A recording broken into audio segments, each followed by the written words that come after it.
Hey, ladies and gentlemen, we are thrilled for the main event for the night. Thanks so much for being with us. This is going to be a fantastic main event. And so with that, I'm going to hand it over to Amy, who's going to run over the format as well as get the debaters started. Thanks so much, Amy. The floor is all yours. Thank you so very much, James, and everyone for joining us at DebateCon. The format is going to be 10-minute openings for both sides, a 60-minute dialogue and discussion back and forth, and we'll finish up with 40 minutes of Q&A. With that, I am going to hand it over, I believe, Daniel or Destiny? Daniel? The floor is all yours. Before the timer starts, if I can I want to give Destiny a gift. Okay. Yeah. Hope you like it. It's just a small token of appreciation. Gotcha. Cool. And I thought I had 15 minutes to start, if that's okay. Is that okay with you? Yeah, I'll really? I'll be the quickest 15 minutes. Okay, go for it. Ready to write. Okay. So we're going to come to my left. So let's start with left. Thank you to Modern Day Debates for hosting, and thank you to Destiny. I want to start with some disambiguation. In this debate, I'm talking about liberalism as a moral and political philosophy that embraces two core values: individual freedom and equality. This means that liberalism, as discussed in academic context, is broader than just left-wing politics.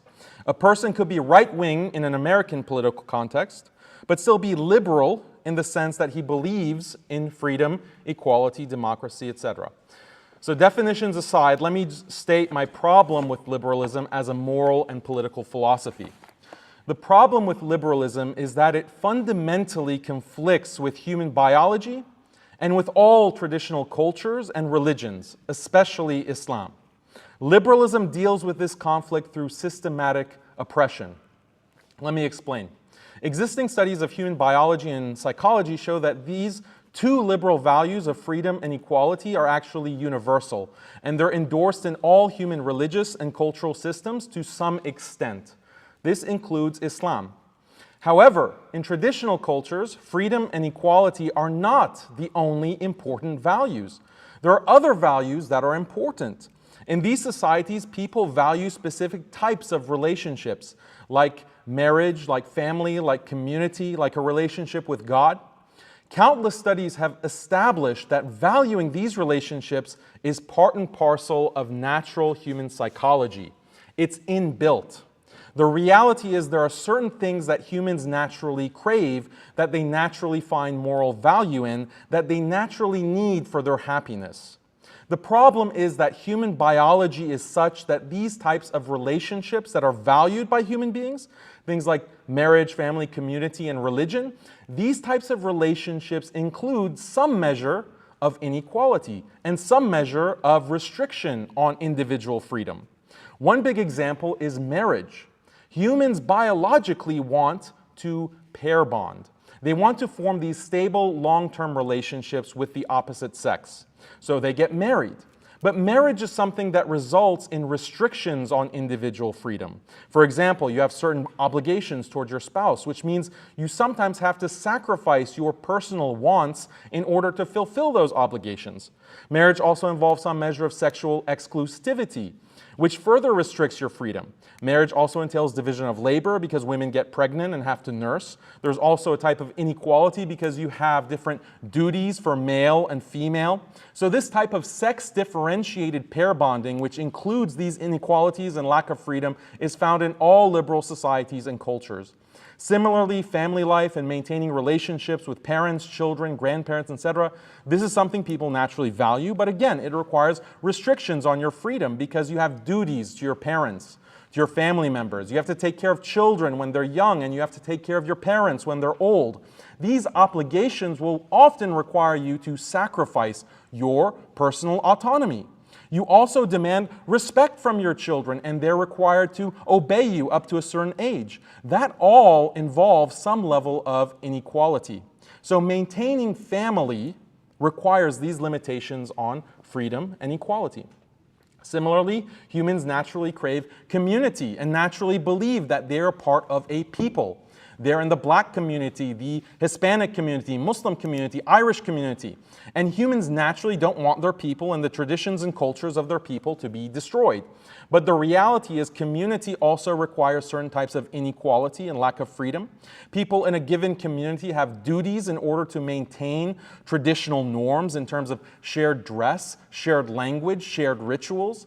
So that limits individual freedom, and all communities require hierarchies in some form or fashion. Some communities limit intermarriage, some communities require assimilation or limit immigration into their countries.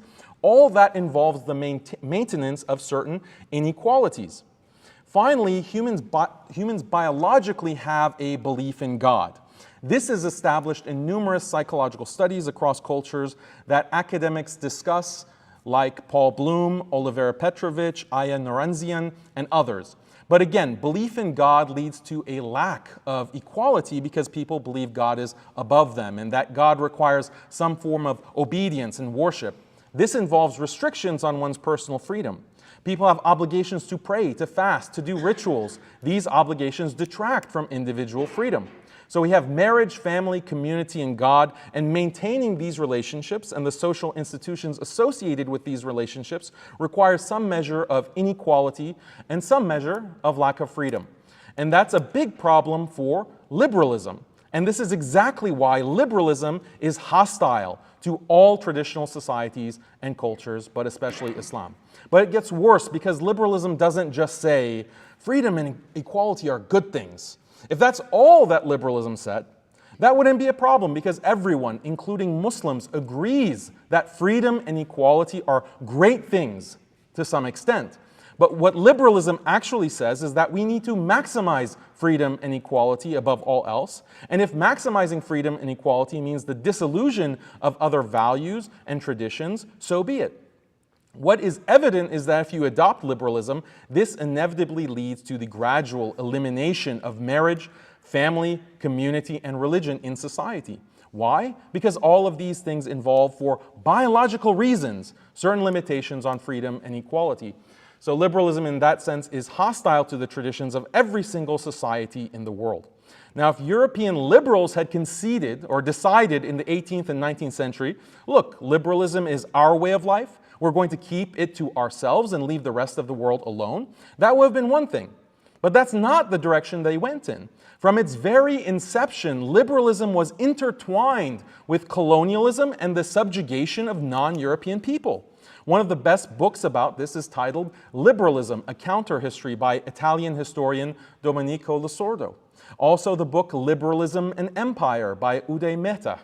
What Losordo and Mehta and many other academics like Edward Said, Frantz Fanon, Chandra Mohante, and on, they all document in excruciating detail how European colonialists dominated non-liberal people with the stated goal of bringing them freedom and equality.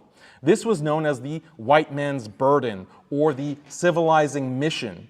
The enlightened European man who understands the value of freedom, equality, democracy, etc., has the burden of civilizing the savages across the world. Understanding this civilizing mission helps us to see how brutal government domination and liberalism are perfectly compatible. In fact, liberalism sometimes requires brutal government domination. One of the foremost liberal thinkers and one of the founders of liberalism, John Stuart Mill, expresses this well in his landmark book On Liberty. Mill says, despotism is a legitimate mode of government in dealing with barbarians, provided that the end be their improvement, end quote. In other words, the ends justify the means. Mill also says, quote, there are conditions of society in which a vigorous despotism is in itself the best mode of government for training the people in what is specifically wanting, to render them capable of a higher civilization.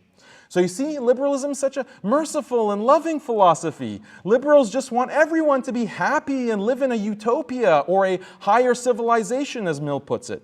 The only problem is the world is full of backwards people who don't understand the importance of maximizing freedom and equality, either because they're religious fanatics, misogynists, child abusers, homophobes, sadistic proponents of capital punishment, sadists who abuse animals with ritual slaughter, etc.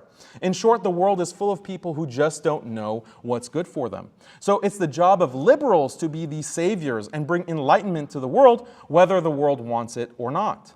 The problem is transforming people into liberals is not easy. Turns out most people around the world don't want to abandon their way of life in order to become quote-unquote civilized or developed.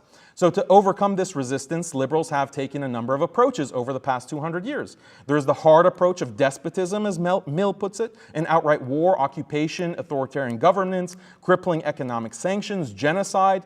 Then there's the soft approach of bribes, social engineering, NGOs, reshaping indigenous institutions, media, and so on. Whether it's with the carrot or the stick, liberalism imposes its vision of progress, development, freedom, and equality onto the rest of the world, and the rest of the world better fall in line, or else. We can talk more deeply about these liberal strategies in the open discussion, but let's focus on authoritarian governance because this is the common thread of liberal oppression of Muslims from the colonial to the neo-colonial period. Liberals like John Stuart Mill and Alexis de Tocqueville immediately recognized that spreading freedom to the world would require a type of imperial rule, a type of military dictatorship, but they believed that the ends justified the means. This is why, as a matter of historical practice, liberalism has always been perfectly consistent with brutal military dictatorship. John Stuart Mill referred to it as despotism, but this is also tied to a very specific legal doctrine known as the state of exception or the state of emergency. During the colonial period, the laws were laid down by the European colonial powers, the British, French, and Dutch. They said, ordinarily, we would give people certain rights, freedoms, and protections. However, these rights don't apply when there's a threat. Whenever a society faces a big threat, like a pandemic, natural disaster, or economic collapse, the state is no longer bound by ordinary liberal laws.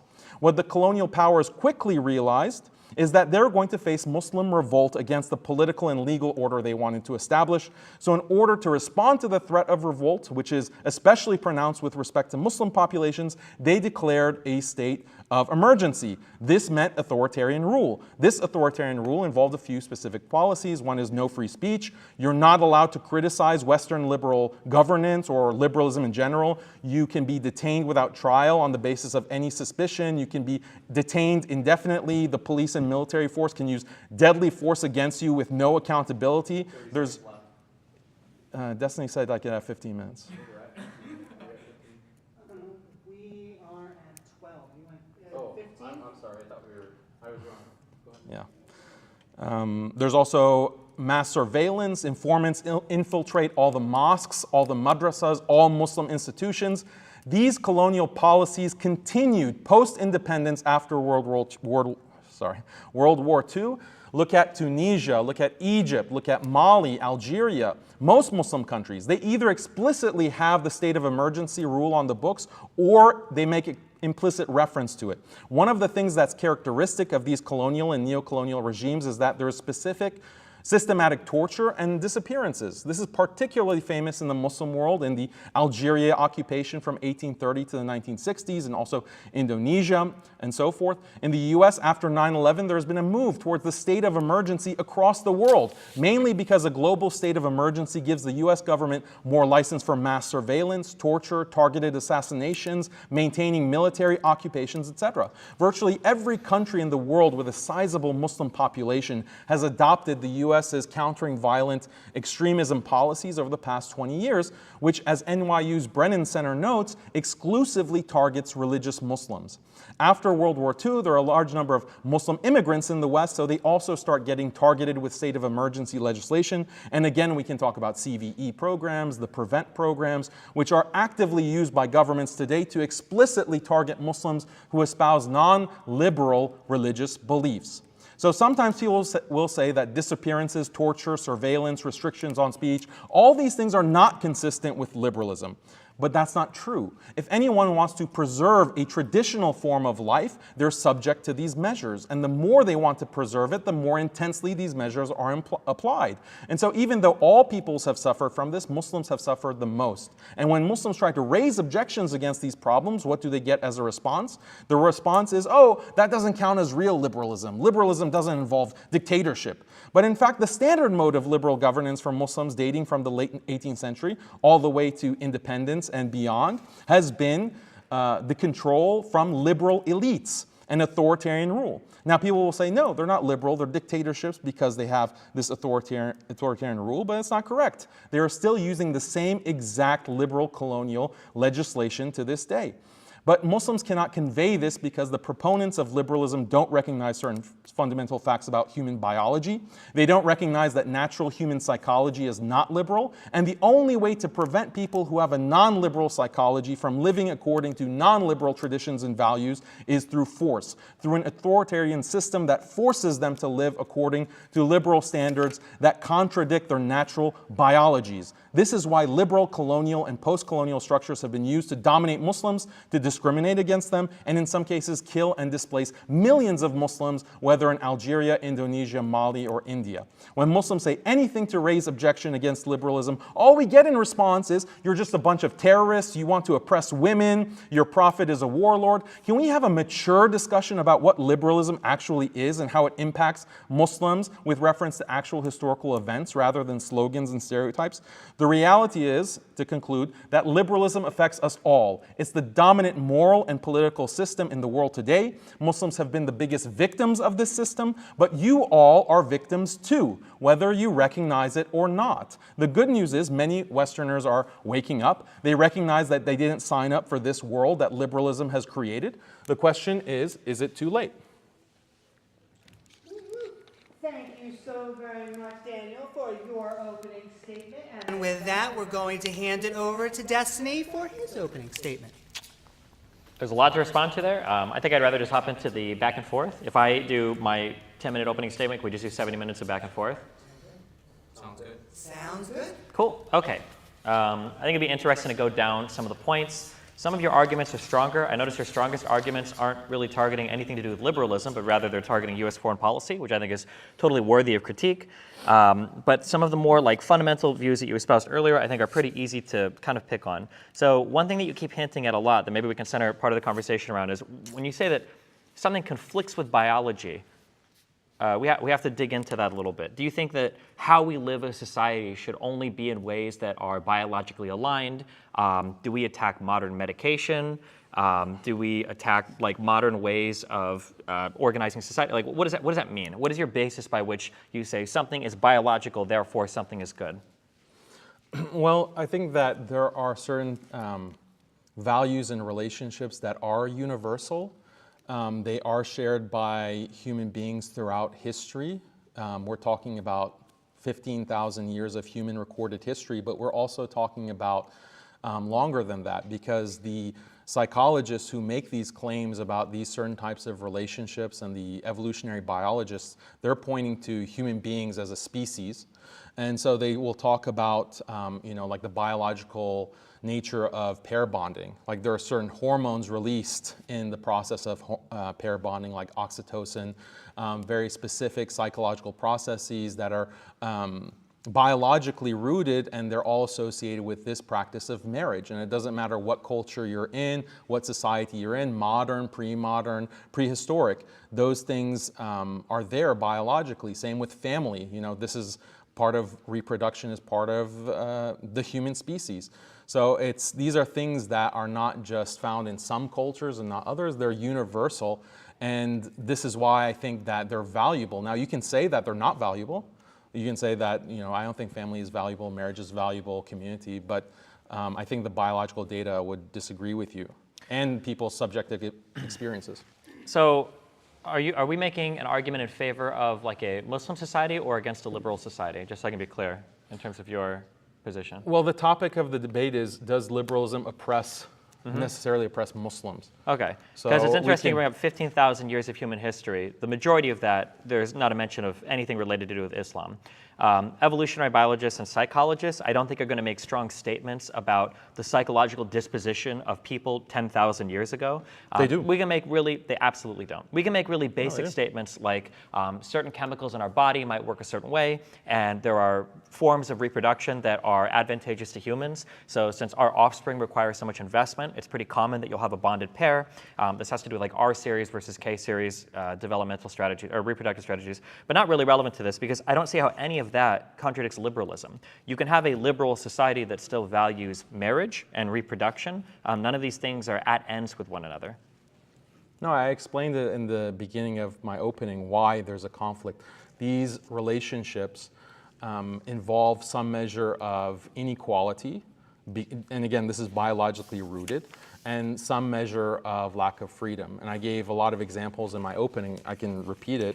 Yeah. So and then the fact that you mentioned that it doesn't seem to matter, like the biology of it, not to liberalism, but in general. I mean, these things are well attested by evolutionary biologists and psychologists, evolutionary psychologists, moral psychologists, psychologists of religion. So I mentioned a few earlier. We can talk about Joseph Heinrich, Harvard anthropologist, world expert. Read his Secret of Our Success. Read Weirdest People in the World, which is a massive tome that talks about all of the biological data, citing experiments. So there's different ways to establish these kinds of relationships when it comes to community, marriage, belief in God, and family. You can look at animal studies because certain animals are claimed to be similar enough to humans where we can point to a biological basis if it's in some kind of evolutionary antecedent of human beings, then that's strong evidence that it's biological for human beings as well. There's childhood studies and there's all kinds of cross-cultural surveys. There's neurological studies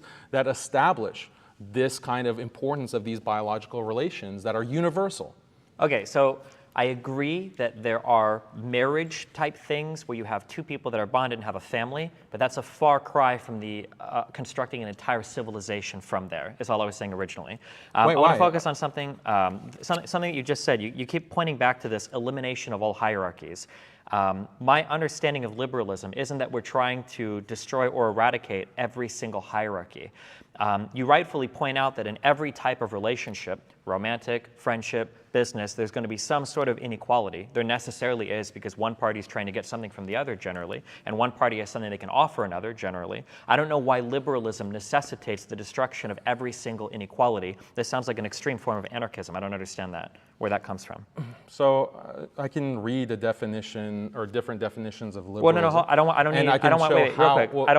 don't want definitions or paragraphs. No, I can show you that. So the whole idea within Western democracy is that the only way that people can be ruled over, where you have a hierarchy and rulership, is that it's with the consent of the governed. So that is implicitly has the understanding that all people are equal.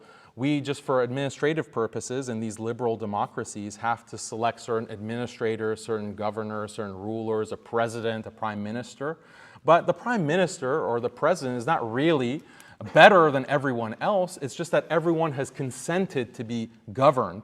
There's a consent that's given by the population that makes it okay for there to be these kinds of administrative positions. Otherwise, it's intolerable for a monarchy. Or look at the tradition of liberal thinkers who have criticized British monarchy. The whole idea is that the king has this kind of authority and sense of authority from God that makes him above all other normal people that he rules. And this was intolerable to the classical liberals. In a government where you have an elected leader, you're saying that all people are equal under that leader. So that I can understand, are you saying that because people are equal insofar as one vote counts for one person, that means they're necessarily equal in all other ways? Thus, liberalism, by way of a government, necessitates the elimination of all hierarchies?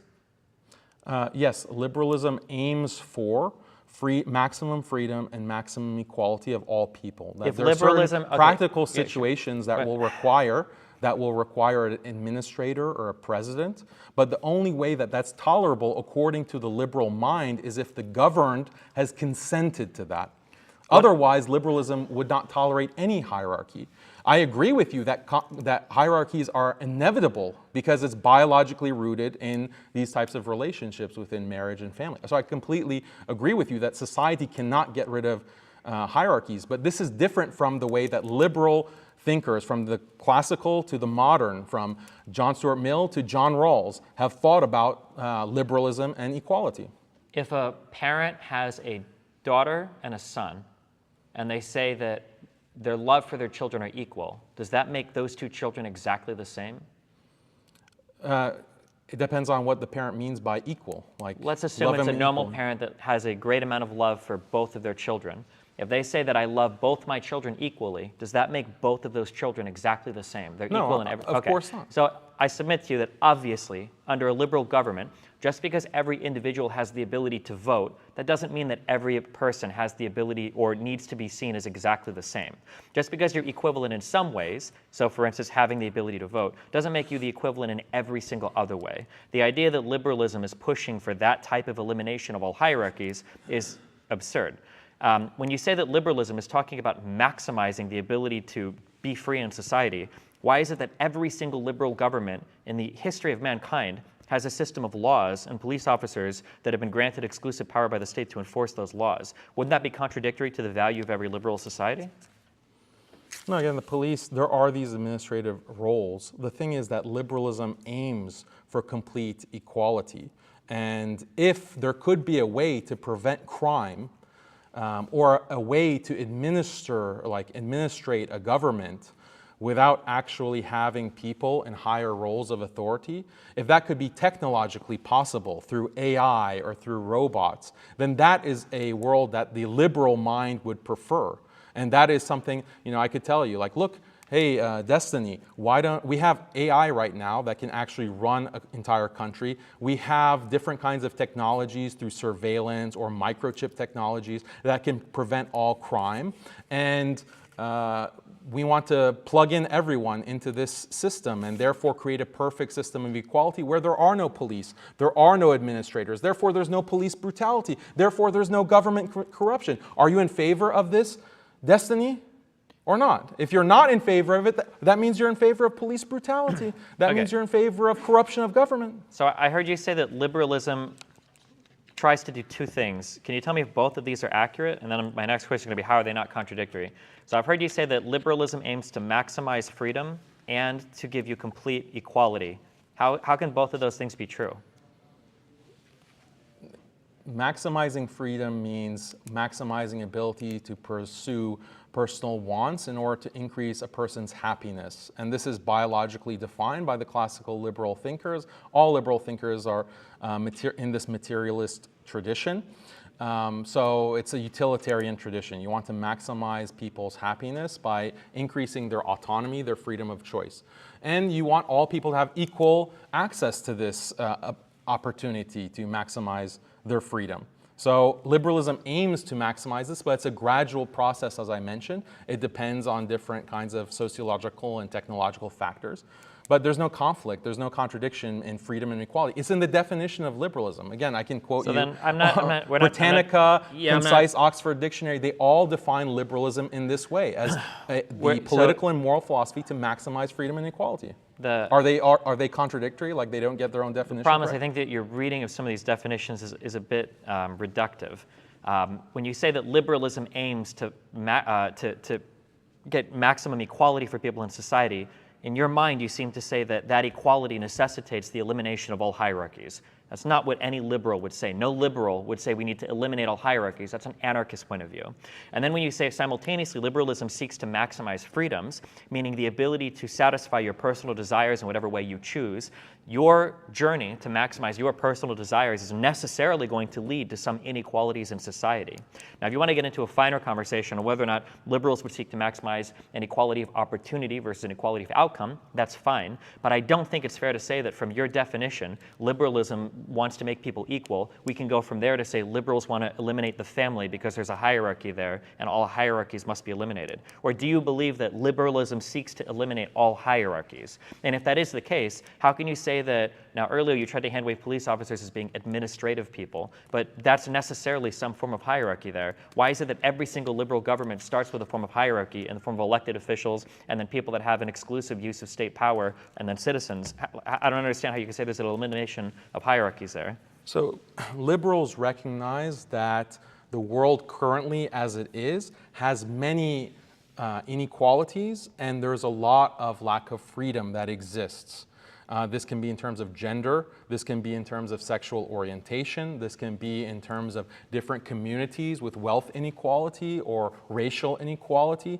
There can be many types of inequalities that exist within liberal countries, but the liberal wants to constantly and gradually reduce these inequalities in order to maximize freedom. And they explicitly recognize, John Stuart Mill recognizes this, Alexis de Tocqueville recognizes this, Jeremy Bentham recognizes this, that technology can be used to reduce these inequalities and in order to maximize freedom. So in the context of family, you have this problem for the liberal, and many feminists have commented on this. For example, Shillamuth Firestone, she says that, well, it's not really fair that women have to be pregnant, because when they get pregnant for 9 months, they're in a weakened state, and they have to rely on others. This is a state of dependence. This dependence causes inequality, because then the woman doesn't have full, true freedom to choose what she wants to do in that time.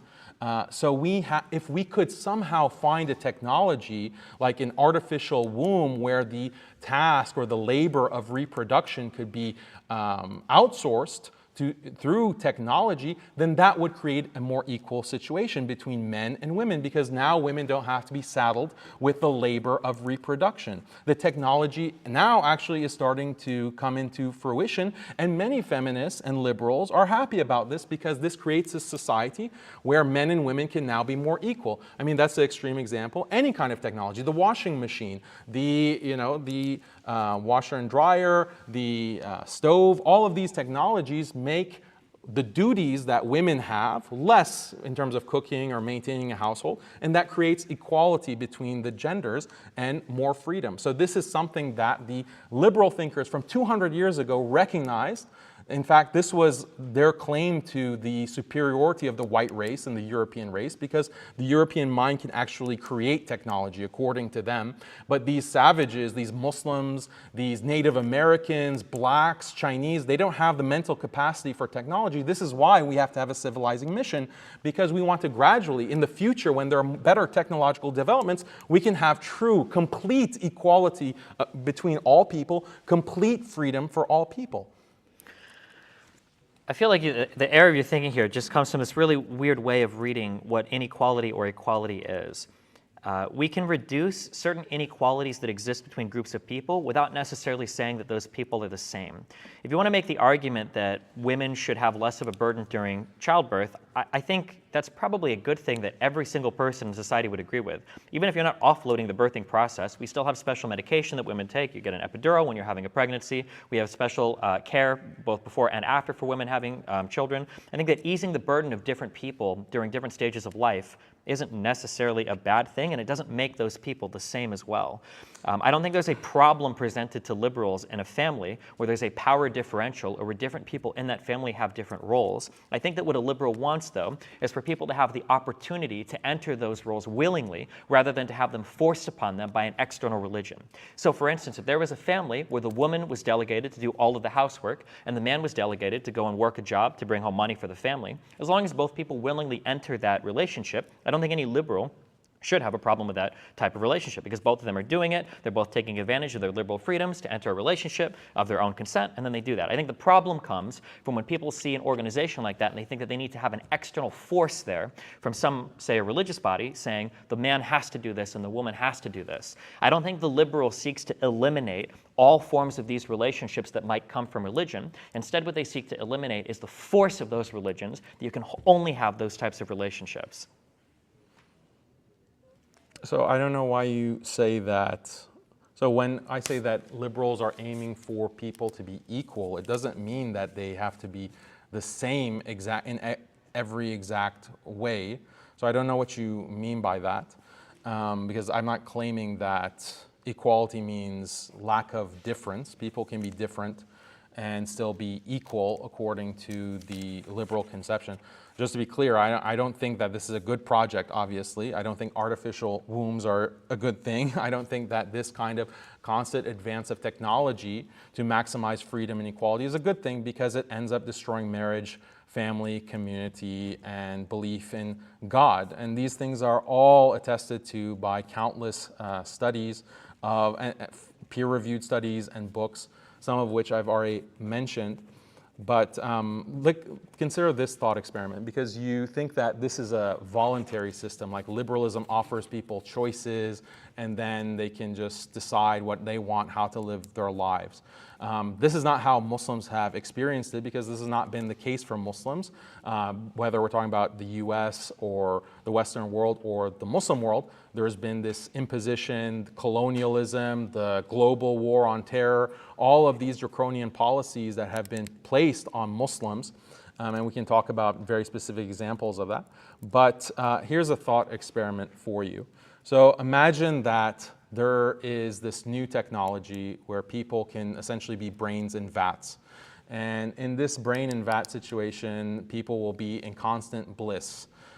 Basically, it's just your brain. You've lost your body, but it's basically like the Matrix, except you're in constant bliss.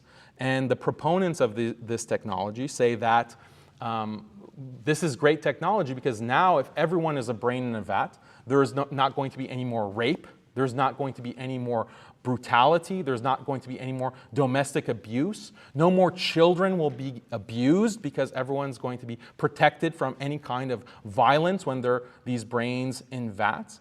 And this is actually mandatory. Everyone needs to be a brain in the vat, and that's justified. Why? Because we want to get rid of rape. We want to get rid of torture and crime and brutality, domestic abuse, child molestation. And would you say that this is something that you think is a good vision for the future? Like, do you think that, what would you say, would you want to actually be a part of that program? This gets into a really different type of area that I don't think this. No, I think it's very relevant. It's absolutely not relevant. Because you get into some very deep epistemic questions well, about existence. It's a simple question. Like, would you think that's a good thing? No, it's absolutely not. Can I appeal real quick for the moderators? Can we do 20-second back and forths? I'm okay with that. Can you do that? I need somebody to time me. Okay. Here's a question that I have. Okay. Do you think that hierarchies can exist under liberalism? No, you answer my question first. Well, you haven't answered a single question. You don't want to play my game. I want to be really I won't play your game. So I want to know, do you think a hierarchy can exist under liberalism? I answered that question already. I said that I need to hear it in 20 seconds or less, not a referral to 15 different authors in the opening statement. This is not you're not interrogating me. I asked you a simple Well, yeah, it's a debate. We're both interrogating each other, of course. Well, so I want to know. So it seems like your claim. It seems like you're claiming that a hierarchy cannot exist under liberalism, which I think is absolutely absurd. So no, I did not claim that. You're strawmanning me. Okay, I might be strawmanning you. That's why I'm giving you an opportunity right now to clarify. In 20 seconds or less, do you believe that hierarchies can exist under liberalism? What do you mean by liberalism? Do you mean actual liberalism or your fantasy liberalism in your head? Liberalism, how it's played out in every history of society where there have been hierarchies. Yeah, I acknowledge that there are hierarchies in liberal society. Okay, so hierarchies, do you acknowledge? Mainly between Muslims at the bottom of the hierarchy and liberals at the top. Yeah, that's a hierarchy that has existed throughout Muslim So who do you history. think can live in each other's society easier? Liberals in a majority Muslim society or Muslims in a majority liberal society? What do you mean by easier? You figure it out. You can figure it out. However you Who's think going to be means. happier? I'm not asking who's going to be happier. Let's say, okay, well, let's say. You didn't define easier for me, so I'll have to define it for myself. Okay, sure, we'll say happier. Yeah, liberals living in a Muslim society. Do you think everyone living in a Muslim society is going to be happier? Do you think LGBTQ people would feel the same? What do you mean by LGBTQ people? Lesbian, gay, bisexual, transgender, or queer people. Do you think they would be happier living in a Muslim society or a liberal society? Muslim society. Why? Because this is, as I said, Islam is preserving marriage, family, community, belief in God. These are things that are biologically rooted. LGBT We can talk about whether that's biologically rooted or not. But the basis for these 4 things I mentioned, they're universal. They've been seen This has nothing so to do with my universally. question, right? So, yes, no, it does, because human beings, there's an objective answer to what makes human beings happier. What makes them psychologically happier do you think is correlated to these 4 relationships. So if they're in a society that preserves these 4 kinds of relationships and institutions, they're going to be, by definition, happier. do you think a Muslim society would seek to eliminate LGBTQ people? So Islamic law has prohibited same-sex behavior.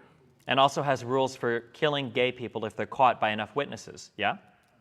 Yes, absolutely. I've discussed this many times, as do other religions, as do all traditional Well, I'm not cultures arguing and for other societies. religions. I'm arguing in favor of liberalism right No, now. because you're trying to present this case of liberalism versus Islam, and I'm trying to reframe it in the proper context Well, of you're trying liberalism to- versus all societies, all religions, and all cultures. Okay, we can do that. Because- We can do that as well. But do you think that I'm going to defend another religion that would try to kill gay people? Do you think that would be an argument that I This would debate take? is not about you defending Islam.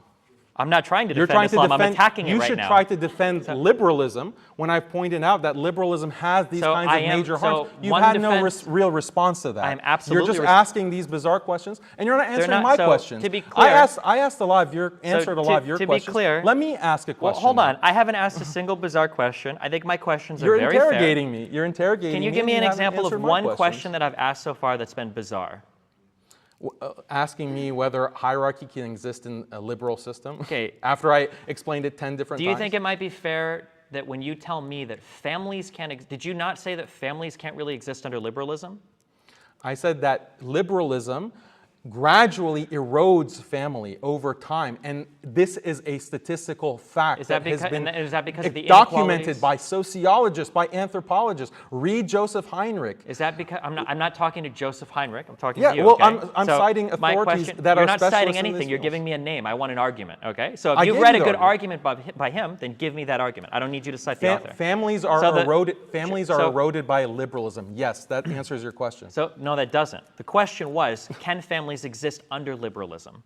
Yes, they do right now. We have families, don't we? Great, that's good, But okay. unfortunately, they're whittling down from nuclear families to single-parent households to people who don't want to even get married, people who don't want to even have children. That's the reality. The statistics, if you look at Pew polls, if you look at the demographics, people don't want to get married. They don't want families. Sure. Now, that didn't exist in the past. This is a directionality to these trends in liberal societies. Sure, but these trends may or may not have existed predating any modern Abrahamic religion we have, or anything No, they that is do, probably- because they're evolutionary according to evolutionary Sure. biologists. Yeah, I'm just saying not that- an evolutionist, but I'm I just- presume I'm that just you saying- are. I'm just The saying that- evolutionary biologists are confirming this historic reality. You can dig up the bones and see, okay, the families in their huts because of some kind of volcano that buried them under it, and you can see the families from thousands and thousands of years ago, prior Okay. to prehistory. So we've agreed that families and hierarchies can indeed exist under liberalism. I'm good, we agree there. You don't have any disagreements. Okay. But that's not what liberalism aspires to. So- Liberalism is corrosive to families and marriages and communities. Do you You know had to- how many communities have gone extinct due to 200 years of liberal power and colonialism? Okay, so we both agree that hierarchies and families can exist under liberalism. My earlier question, you didn't really answer satisfactorily. I asked earlier, do you think a liberal can live easier in a Muslim society, or Muslim can live easier in a liberal society? Now, you seem to say that a liberal could live easier in a Muslim society, but when I test the borders of the more extreme liberal views, it seems like these people wouldn't actually be able to live in a Muslim society. So one of the examples that I gave was a member of the LGBTQ community, which you admitted Muslims would execute, given the opportunity to. So how is it? Don't misrepresent Islamic law. So Islamic law doesn't say that if two gay men are caught having intercourse with each other with enough witnesses that they can be executed? Yeah, that's different than saying that, okay, whoever is a homosexual, come here so we can execute you. That's not the same thing. Okay, I'll restate that a tad more charitably. So it's not a guarantee that you'll get executed if you're gay. It's just a decent chance if you get caught doing it, right? So how can you say that an LGBTQ person would have an easier time living in a Muslim society than in a liberal society? Okay, so let's just, for the sake of this kind of line of argument that you want to keep repeating, okay, there are these LGBTQ people. Let's say that this is natural, even though all the scientific research has established that there is no natural basis. There's no natural basis to this from nature. This was recently published. There are gay animals too. But go ahead. This was recently published that it's primarily environmentally factors. Yes, there's a Nature article. There's a Nature article that says gay animals don't appear. No, this is about finding the genetic basis of homosexuality. I will bet you $25 friendly that there is no Nature article that says we've confirmed there is or is not a genetic basis for a sexual orientation. You're absolutely out of, there's no chance. Okay, well, someone can look it up right now in Nature. I don't have it right here in front of me right now, but they established that 30% they can associate 30 possible genes that might be associated with homosexual this sounds orientation. Closer to truth. Okay. 30%. What that means is that 30% who have this mix of genetics, only 30% of those who have this mix of genetics actually express homosexual desire. 70% who have the exact same genetics do not express this. So they determined on the basis of this 30-70% split that it's more of an environmental factor that causes homosexual behavior. And this is very obvious when you look at other studies and when you look at human history. But I'm conceding your entire point. I'm conceding that it's biological. Well, you're not. You're caveating a lot at the beginning with a poor understanding of biology. For the sake of argument, let's say it's biological. Okay. Well, guess what? Marriage is also something biological. The desire to pair bond is biological. That is. The desire to form families is biological. It's associated with hormones like oxytocin. Community is also biological. Check the research. Tribalism is part of human nature. And belief in God is also biological. So these are 4 biological things that are associated with human beings universally, and a Muslim society is far more conducive to preserving those things and protecting those things than a liberal society. So a liberal would be, as a matter of fact, much more happy living in a Muslim society as opposed to a Muslim living in a liberal society where his religion is attacked, his belief in God is attacked, his family is attacked, his community is attacked through all kinds of policies. Again, we can look at the colonial administration, we can look at different kinds of countering violent extremism initiatives that are applied in 85 countries around the globe. Before we get 20 seconds, I'm trying to stop the rambling, okay? So Muslims can make communities and they can exist in a liberal society insofar as they don't violate the laws of that liberal society. But it seems that it would be much harder for a liberal to live in a more strictly run Muslim society because a lot of the laws of the Muslim society are going to be far more personal reaching in terms of dictating how you live your life. To circle all the way back to the gay person that we seem very reluctant to address, it seems to me that that gay person would probably have an easier time in a liberal society than in a Muslim society. And it also seems in general that Muslims can probably live in liberal societies far easier than very liberal people can live in Muslim societies. I don't think that's very controversial to say. I mean, all you say is it seems this, it seems that. I've given you references and an argument for why that's not the case. Well, if we want to give references, you're the history. If you know more about the Earth, because you probably do.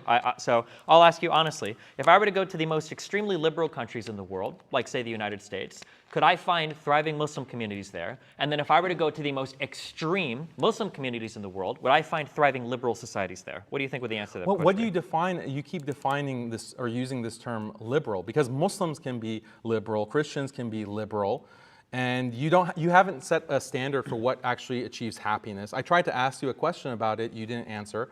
You haven't defined what liberalism is, you've just questioned my definition. So you're asking these questions that I can't possibly answer. I've explained why a liberal and Muslim society is going to be happier than vice versa. I can talk about the policies within liberal countries against Muslims. I've been talking about how, let's talk about a historical example, Algeria. Do you think Muslims in Algeria were really happy when they're under this native code that the French had placed on all Algerians and Africans going all the way to Senegal, where you had a French administrator who would try to be sleeping at night, but the frogs in the local pond were too loud. So Algerians were forced to go and pat the surface of the pond to quiet the frogs so they don't make noise for this French administrator who wants to sleep. And this is like French.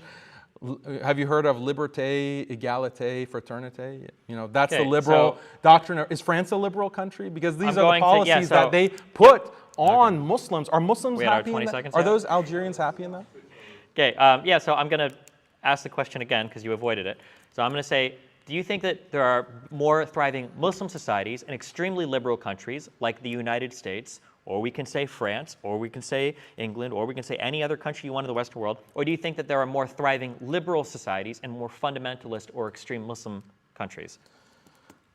So in these liberal societies, Muslims are under all kinds of restrictions, and the Muslim community is not thriving. The Muslim community is being eroded away, okay, because of these kinds of secular policies. In terms of Muslim societies, Muslims have been able to accommodate many different religions and cultures. This is why Islam is the most culturally diverse, ethnically diverse religion, because we can accommodate all of these different kinds of cultures and different ways of life and even belief systems.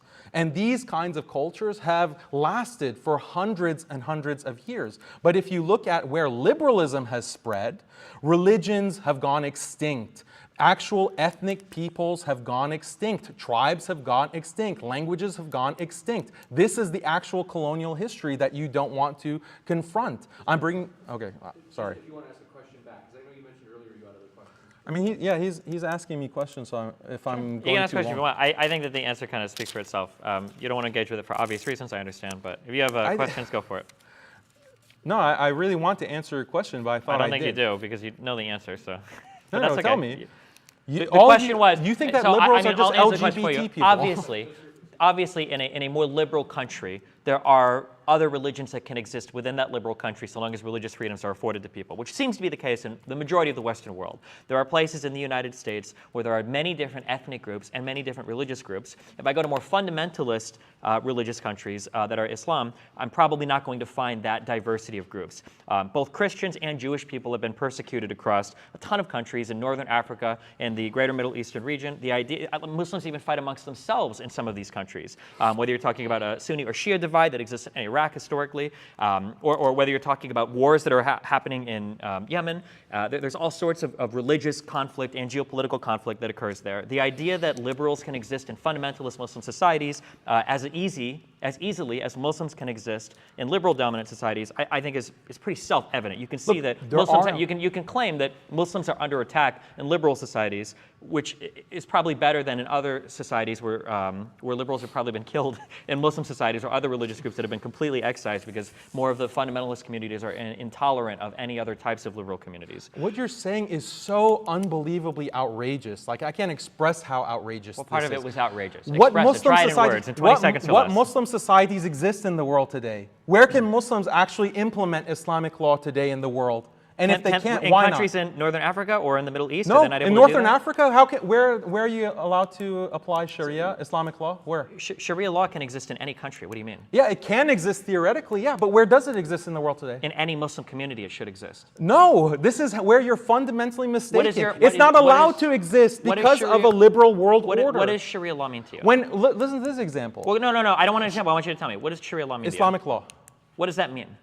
Islamic law. Okay, you came to a debate on Islam without knowing what Islamic law means? I will get, well, maybe you'll correct me then if I'm wrong. So I'll give you my understanding of Sharia law. You can tell me if I'm right or wrong. So a Sharia law in a Muslim community might mean that there are a special sect of punishments or behaviors that are enforced among that community that exist independent of any sort of national legal system. Do you agree with that? No. Okay, then Islamic you tell law me what Sharia law is. Islamic law requires a governmental authority. For all these punishments that you're talking about regarding gays, regarding I as a Muslim, according to the strictest interpretation of Sharia law, I can't go and just kill someone because they're violating Islamic law. So you're telling me that in Islamic communities, there is absolutely no form of penance or punishment that can exist that isn't delivered by a government? No. I mean, no, it Careful. depends. Criminal punishment? Not talking about just criminal. If your child disobeys you, are you allowed to come in time out? Yeah, that kind of punishment exists. There is no form of religious discipline in Islam that can't be carried out without a government oversight. According to Islam or the reality right now? The reality in Muslim communities across the world. the reality in communities, Muslim communities across the world, they are under a liberal system, whether it's a liberal government in charge, like in Egypt with Abdul Fattah Sisi, or Saudi Arabia with Mohammed bin Salman, liberals, or any other Muslim country. You cannot apply Islamic law because you have these liberal dictatorships that prevent that. Look at Brunei. Look at the small country of Brunei in Southeast Asia. I'm not talking about Brunei. I'm talking about the United States. They wanted to apply Islamic law when it comes to sexual fornication, extramarital affairs, and yes, homosexuality. They got slammed by all liberals all over the world. The US was calling for sanctions. They introduced legislation into Congress to condemn Brunei by guess who? Ilhan Omar, who called the Sharia. In this legislation that was introduced in Congress, Ilhan Omar says that the Sharia is barbaric in order to condemn this small Muslim country that got it into their heads that they could somehow practice Islam. Nowhere in the world is Islam being practiced and Sharia law being practiced because it's not allowed to happen. The liberal order cracks down. So I agree that there are liberal governments that protect fundamental or basic freedoms that your religion might seek to infringe upon. I would consider that a positive. But I do believe that there are forms of Sharia or other types of religious laws, like Catholics, that can be enforced in countries that don't require you to kill people or execute people or do other things. You can excise people from your religious institution, like excommunication in the Catholic Church. There are forms of punishment, such as additional chores for children or for doing certain types of penance in religious communities that you could be forced to do as penalty for things. My understanding is that, much like under Christian laws, there can be forms of Sharia law that enforce these types of things. Or there might be other forms of punishment that could come down that don't require you to actually kill somebody. I think I can be concerned with other forms of punishment that don't just happen to do with executions. But if you're going to resist that, you're going to say, well, no, actually, Sharia law is resisted all over the world in liberal societies because we don't let Muslims murder gay people. I guess I'll bite the bullet on that one and say, okay, well, in that case, I'm okay with liberalism as being authoritative over Islam, because I like to defend fundamental human rights among other groups of people. So, I mean, I'm sorry to say this, Destiny, but you're reducing Sharia and all of Islam to killing gays. I mean, this is really a reductive attitude, and I don't know if it's because you're ignorant of Islamic law, but Islamic law encompasses all areas of life. It encompasses theology. It encompasses like relationships between your neighbors, your family, your spouse. But which of those are prohibited under liberalism? Yeah, this is what I'm getting to. This is what I'm getting to. In these Muslim countries, like Pakistan is an example, a very traditional Muslim country. Now, because of the pressure of liberal human rights in international law, they have introduced all kinds of marriage laws that affect family law within Pakistan. So things like triple divorce, triple talaq, things like different inheritance laws, things like ages of the brides for the things like ages of rights, all of these things are now being imposed. So Muslims cannot practice marrying 12-year-olds. I think that's probably an okay infringement of liberal values. You are conceding the debate because the whole debate is about, does liberalism oppress Islam and Muslims? And you're conceding that, even right now, you from this table are, you're an armchair oppressor of Muslims. You're like, yeah, we should get rid of all these Islamic practices. Yes, we should get rid of Islamic law. Yeah, so earlier you conceded the debate. Yeah, so earlier, so this was just my line of questioning. So you said that Sharia law couldn't exist in a liberal society, and I've had plenty of Muslims come on and talk to me and say that there are plenty of interpretations or forms of Sharia law that can actually exist alongside in society. My understanding is that Islam actually dictates at times that it is moral to follow the legislation or laws of a country that you live in. Similar to in Christianity when Jesus says, render unto Caesar what is his. That there is some compatibility there with religions and the laws of the country that you live in. Now, when I gave that example of Sharia, you said, well, no, actually, there are times we want to kill gay people and we're not allowed to. And I said, okay, well, hold on. Yeah, maybe liberal governments prevent that, but there must be something else. And then you're saying, oh, well, why are you trying to strawman it into just talking about executing gay people? I don't want to talk about executing gay people. I'm more concerned with the other parts of Sharia that you started to talk about when you got upset when I used your own example. You brought up that Sharia law can dictate things like relationships with neighbors and communities. Well, I'm interested, what parts of that Sharia law are restricted by liberal governments aside from things like child marriages? Yeah, so I mentioned a lot of things other than just killing gays and child marriage. You were just playing into the liberal stereotype that you're rambling. No, let me tell you, like you're Okay. just playing into that liberal stereotype that rambling. I introduced to the audience, that Islam is just about terrorism. It's about killing gays. I never it's said about any being of that. misogynistic. This is your example. So you've fallen into that caricature. Yeah, there's no problem with me as a Muslim, for example, praying. Like I can go into the hotel room, I can pray, and I'm following Islamic law because the actions of prayer, the ablutions of prayer, these are all part of Islamic law. Is that prohibited in liberal society? You're strawmanning me because I never said I'm that not liberal strawmanning. society prevents all practice of Islam. So what are the good parts of Sharia strawman. law? I'm not trying to strawman you. You just have a really hard time answering my questions. So the only reason why I brought up executing gays is because you seem to point to that in terms of what Sharia law would dictate. But now I'm trying to get off of that because you brought up other things that I'm interested in. So what I'm curious about, and maybe you can educate me, and maybe I'd be opposed to it, you said that liberalism is authoritative and that it overrules other parts of Sharia law. And then you brought up vaguely things like relationships or community. Now when I've pushed you a little bit more in it, you mentioned, well, praying is part of Sharia. Praying is part of Islam. Liberals don't prevent you from praying if you're Muslim. In fact, my understanding is in certain workplaces in the United States, you can even get time off to do your 5 prayers towards Mecca a day or whatever if you want to. That religious freedoms in the United States are usually pretty well respected. And I think we would agree that the United States is a pretty liberal country. So I'm curious, besides child marriages and killing gay people, what are these parts of Sharia law that you think are being prohibited by liberal governments that otherwise shouldn't be? I mentioned them. I mentioned Mention many them again. I'm examples asking of you clearly. Can you just mention them marriage again? practices. So What Muslims type of cannot marriage practice? Muslims cannot practice family law according to the Sharia in the United States. What type of family law? Family law, like divorce law. You can't get divorced in the United States? What do you mean? You can't get divorced according to Islamic requirements. You can get, so in the United States, I know that for Catholics, we're allowed to get divorced in a legal sense, but there's an extra religious process called an annulment, and that's something that you can practice in the United States. What part of Islamic marriage law can't be practiced in the United States? So, for example, this is a great example that's contrary to liberalism.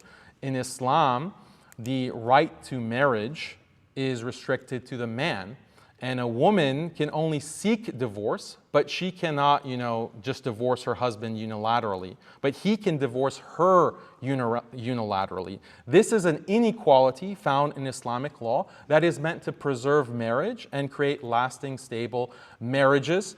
And this is something that is not allowed in the United States because a woman can divorce her husband. So the divorce rates amongst Muslims have increased exponentially ever since compared to Muslims living in the Muslim world, where they they have this law on the books. Now, a liberal will say, that's horrible. You don't have equal rights between men and women. But that's exactly my point. That's the exact kind of inequality that liberalism cannot tolerate. And rather than think, well, maybe there is something to this law. Maybe how you might want to put it is that see how Muslims are so misogynistic, how Islam is so misogynistic, whereas a Muslim thinks, I just want to preserve my marriage. Marriage is an important part of my life. It makes me happy. My wife is happy. In general, Muslims are happy. And all traditional societies, because Christians also used to have this kind of distinction between divorce rights. And we just want to preserve our marriages. But that's intolerable to liberals. And we can't practice that in the United States. That's just one simple example. Custody laws as well, custody laws. So focusing on the marriage thing, it sounds to me like if a woman wanted to initiate a divorce, then she probably would, but then she would just be excised from that Muslim community, no? No, there's nothing like that. Why wouldn't a Muslim community excise a woman or kick a woman out of their community if she was the one that initiated a divorce? What does excise mean? Kick out of. No, where are you getting this? Well, you're telling me that this is a violation of Sharia. So why would any Muslim community not kick a woman out for violating that part of the law? So women can seek a divorce, and if the husband agrees, then they can get a divorce. But it would be a violation of a Sharia. Like, it's possible if a woman wants to just leave her family, she can do that, but she wouldn't be entitled to any kind of custody. She wouldn't be entitled to any kind of maintenance. It's like fault divorce rather than no fault divorce. So you're bringing up an example of like something that you're not allowed to do. But it seems like you could do that, but you could just kick that person out of your community. No, but that's something that there's no discouragement of that in the wider society, But the wider society is not Muslim. In a particular Muslim community, you could encourage or discourage that behavior. Or but in the U.S., what she can do is the Muslim wife can go to court, and she can take half or more of the guy's wealth. He can take custody. That's all violations of Islamic law. The liberal law is going to assist her in actually violating Islam. Couldn't you enshrine this in a legal clause? Like, couldn't you just get a prenuptial agreement if that's something you feel so strongly about? And then you would have the legal protection for your Muslim marriage? Courts don't respect these prenups because they're fundamentally contrary to family law in the U.S. So you can't actually have these kinds of, or it's very easy to get out of those kinds of prenups because she can claim that, oh, he coerced me or the family pressured me to sign this prenup, and so it never holds up in court, actually. So if you get legal representation on both sides for a prenuptial agreement, it will hold up. This is how these things are negotiated commonly. This is why prenuptial agreements exist. If you're telling me that every prenuptial agreement could be challenged or thrown out, then there would be no prenuptial agreements. I'm in the Muslim community, so it's different from just a prenuptial agreement in other communities. In the Muslim community, and maybe this is also part of the liberal oppression of Muslims, these kinds of prenuptial agreements do not work. And I am friends with many imams who counsel these types of marriages to prevent that kind of messy breakup. Okay, do you think it's problematic if there are women that are in marriages only because they're not allowed to leave them? Or do you think that's an okay? I think it's okay. I think it's okay to limit certain amounts of freedom for the benefit of these kinds of institutions like marriage. I think it's a disaster when more than 50% of marriages end up in divorce. And usually it's women who initiate breakups, whether it's in marriage or casual relationships. This is something that is a terrible situation for people like everyone here in the audience. And Muslims too. Muslims in the audience, me, you can not go into a marriage and be confident that this will last. And you might be, as it's called, divorce raped because of feminist laws that are on the books that make it very difficult for men to actually want to get into that situation of marriage. You don't think that it might be hinting that there's some problematic aspect of society if there are certain marriages that women are locked into because they're not allowed to leave? I just answered that. I think it's fine, it's justified to limit certain kinds of autonomy. What if a woman is miserable in a marriage? She just has no option. She has options. So Islamic law, we can talk about all kinds of details. Yeah, what are the options? She can seek what's called a khula. She can seek a khula where, so this is assuming that there's no abuse. So in Islamic law, if the husband is abusive, he's not providing for her rights, he is not providing for her maintenance, he is, just actually physically harming her, then she is, according to Islamic law, the Islamic judge, grants her what's called a fasakh. So that's divorce. Okay, they're separated, and he is actually he is obligated or liable to pay her maintenance. So let's say that she just doesn't like him. There's no abuse, but she just doesn't, is not attracted to him for some reason. She can seek a divorce as well. And the qadi, the Islamic judge, is going to mediate that and try to make it work out. And like I said, I have many friends who are imams, and they're involved in this process around the world. Wait, so it's this a very process you're good describing, system. how is this so much more different than a normal divorce in a Because liberal when society? there's no option, when the option is not there, okay, that you can just on a whim say, I'm tired of this, I divorce you, and face no consequences because it's a no-fault divorce system, then that almost incentivizes people to leave their marriages. And you're constantly blasting images of single life being great and just explore your sexuality. You have these websites that will help you cheat, and they have like millions of subscribers. Okay, this is where on a tangent. So it sounds like then that there are similar processes then. You're telling me that if a woman really wants out of a marriage in Islam, then she can leave the marriage if she's just not happy. Then it sounds like we're not really that far away then from a liberal's understanding of marriage then. We can complain about like societal pressures or something. It's not equal right. The woman does not have equal right to just pronounce divorce. Let's go to another example. Like Muslims, they have to put their children, in many European liberal countries, they have to put their children within public schools. They cannot homeschool, and there are no Islamic schools. They're all outlawed. So we're talking about countries like Germany, for example. Muslims can't raise their own children according to Islam. They have to put their kids. I mean, I was just talking to a Muslim mother in Germany. She's like, should I put my kid in the Christianity elective or the atheism elective? Because those are the only two options in the public school. What should I do? Like, these are the kinds of realities that Muslims are living, not this kind of abstract stuff that you want to talk about. The atheism elective? What does that mean? It means going over classical liberal thinkers. It means going over Darwinism. It means going over why a secular scientific understanding of the world is the understanding of the world. Okay, I agree. I think that there are some cases in which liberalism supersedes some forms of Islamic tradition. It seems like you would still be able to practice some of this at home, but obviously some of this would be inescapable. But most of the inescapable parts, I think, are things where I think we've advanced society far along enough that we probably, I would disagree with a lot of the Muslim tradition here. But But look at France, for example.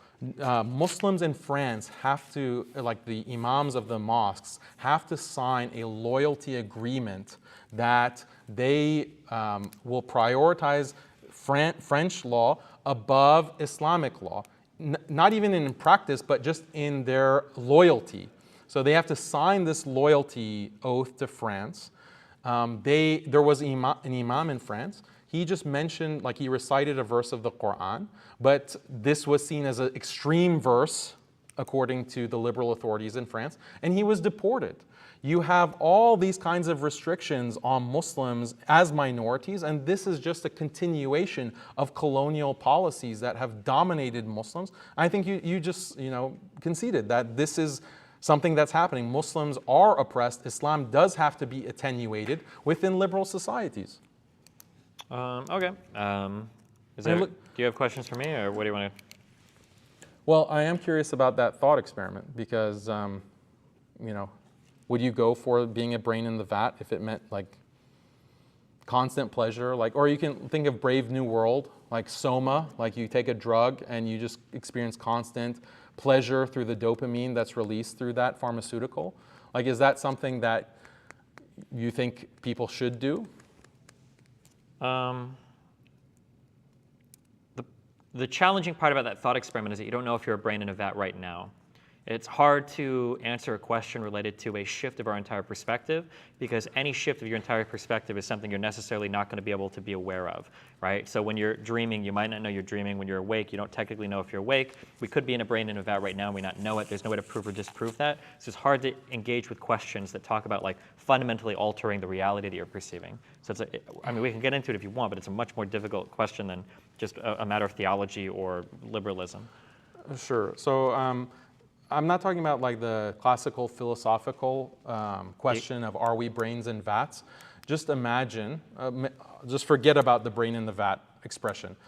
Just imagine like there's a kind of pill that you take, and you take it and then you experience just constant bliss.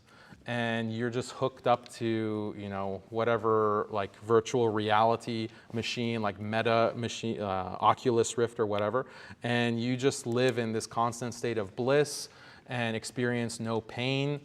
And this is mandated. Let's say the government mandates this. Everyone has to be plugged into this. Why? Because we want to reduce the killing of gays or child abuse or domestic violence or rape. And they mandate this. Like, what would you say in response? And the government really kicks it up a notch because they're not only mandating it, they are smearing all people who refuse, like the anti-Soma crowd. They tarnish them as being pro-rape and being pro-killing of gays and being pro, marrying 12-year-olds and pro-child rape. What would you say, like, to that government policy? Because doesn't that remind you of kind of what you're doing in this debate? No. Okay, so I'm going to ramble for a second. So what you're bringing up is a really well-known philosophical thought experiment. It's called the experience machine. So the question is typically posed as, if somebody could put you in a machine and then you weren't aware that you were in a machine, but it gave you the perfect blissful reality, would you take it? Technically, if you're logically committed to being a consistent person that's answering questions in a reasonable way, your answer should always be yes, because once you're in the machine, you're not going to be aware that you're in the machine. Now, people intuitively will reject that conclusion because they'll say, well, hold on, I know that it's not real. But the reality is that once you're in the machine, you won't know that it's real or not. And right now, you don't know if what you're experiencing is real or not. So for instance, if I were to offer you a pill and I were to say, actually, you're already trapped in a liberal society, but I can give you a pill to enter a machine, and what that machine is going to do is it's going to wake you up. Now, it's going to be a society full of misery and war and post-apocalyptic robots running everywhere killing everybody, but it will be the real world and you have a chance to build something new.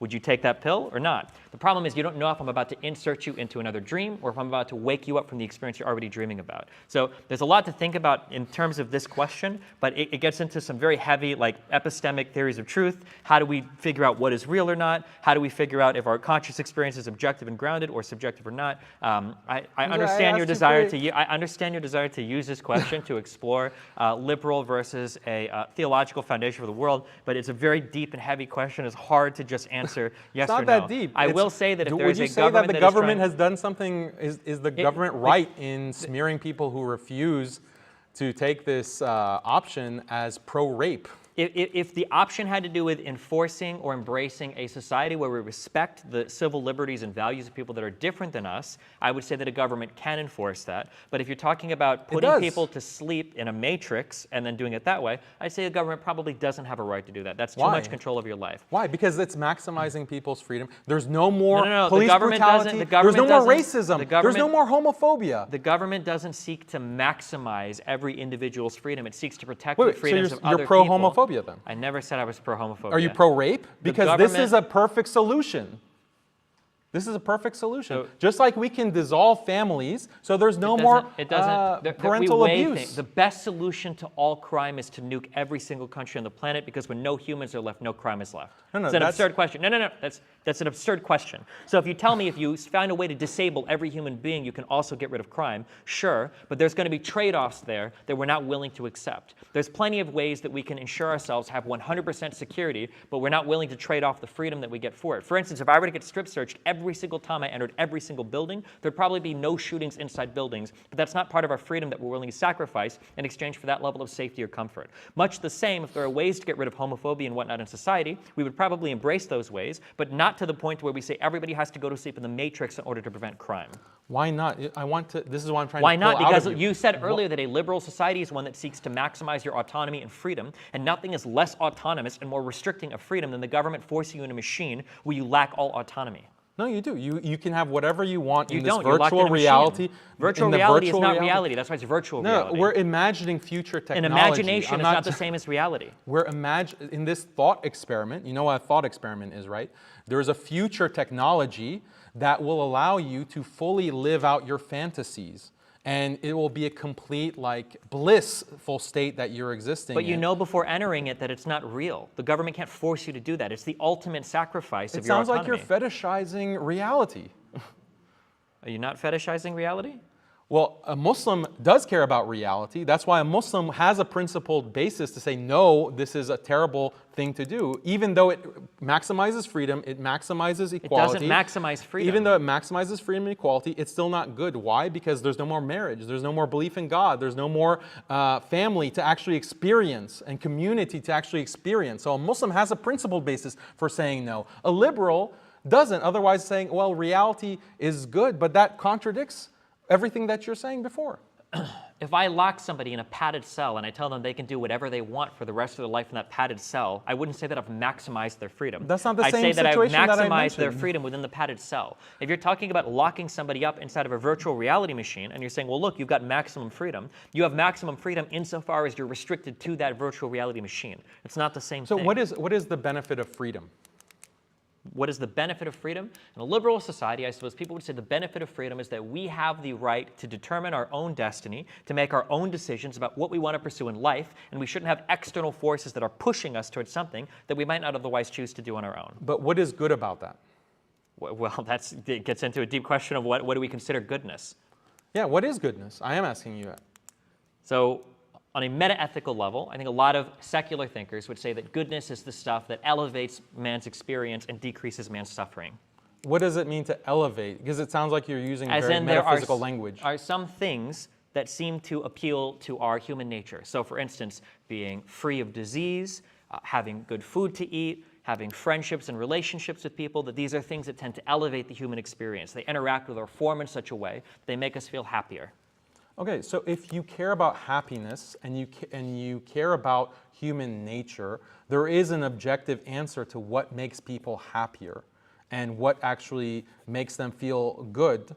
And again, these are things like belief in God.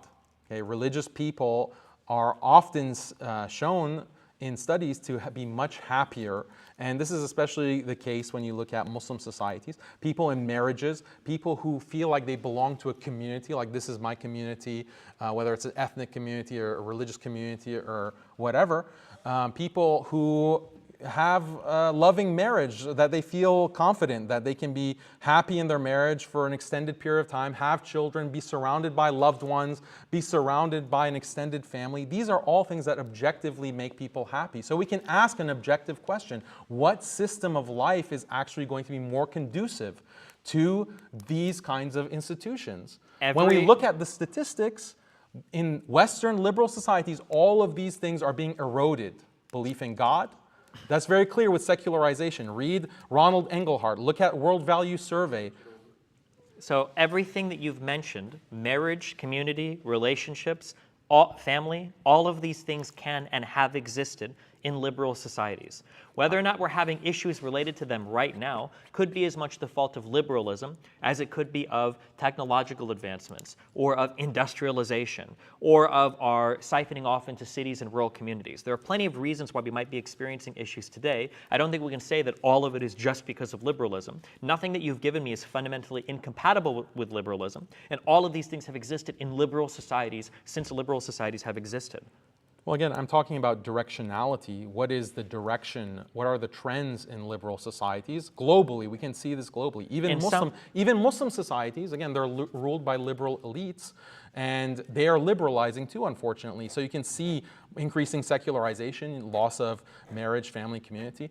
Technological advancement, you're saying that this could be a cause of these issues. There is a lot of research that speaks against that. And look at China, for example. China has been experiencing this kind of economic growth, but they are going the opposite direction of liberal states. They're actually becoming more nationalistic.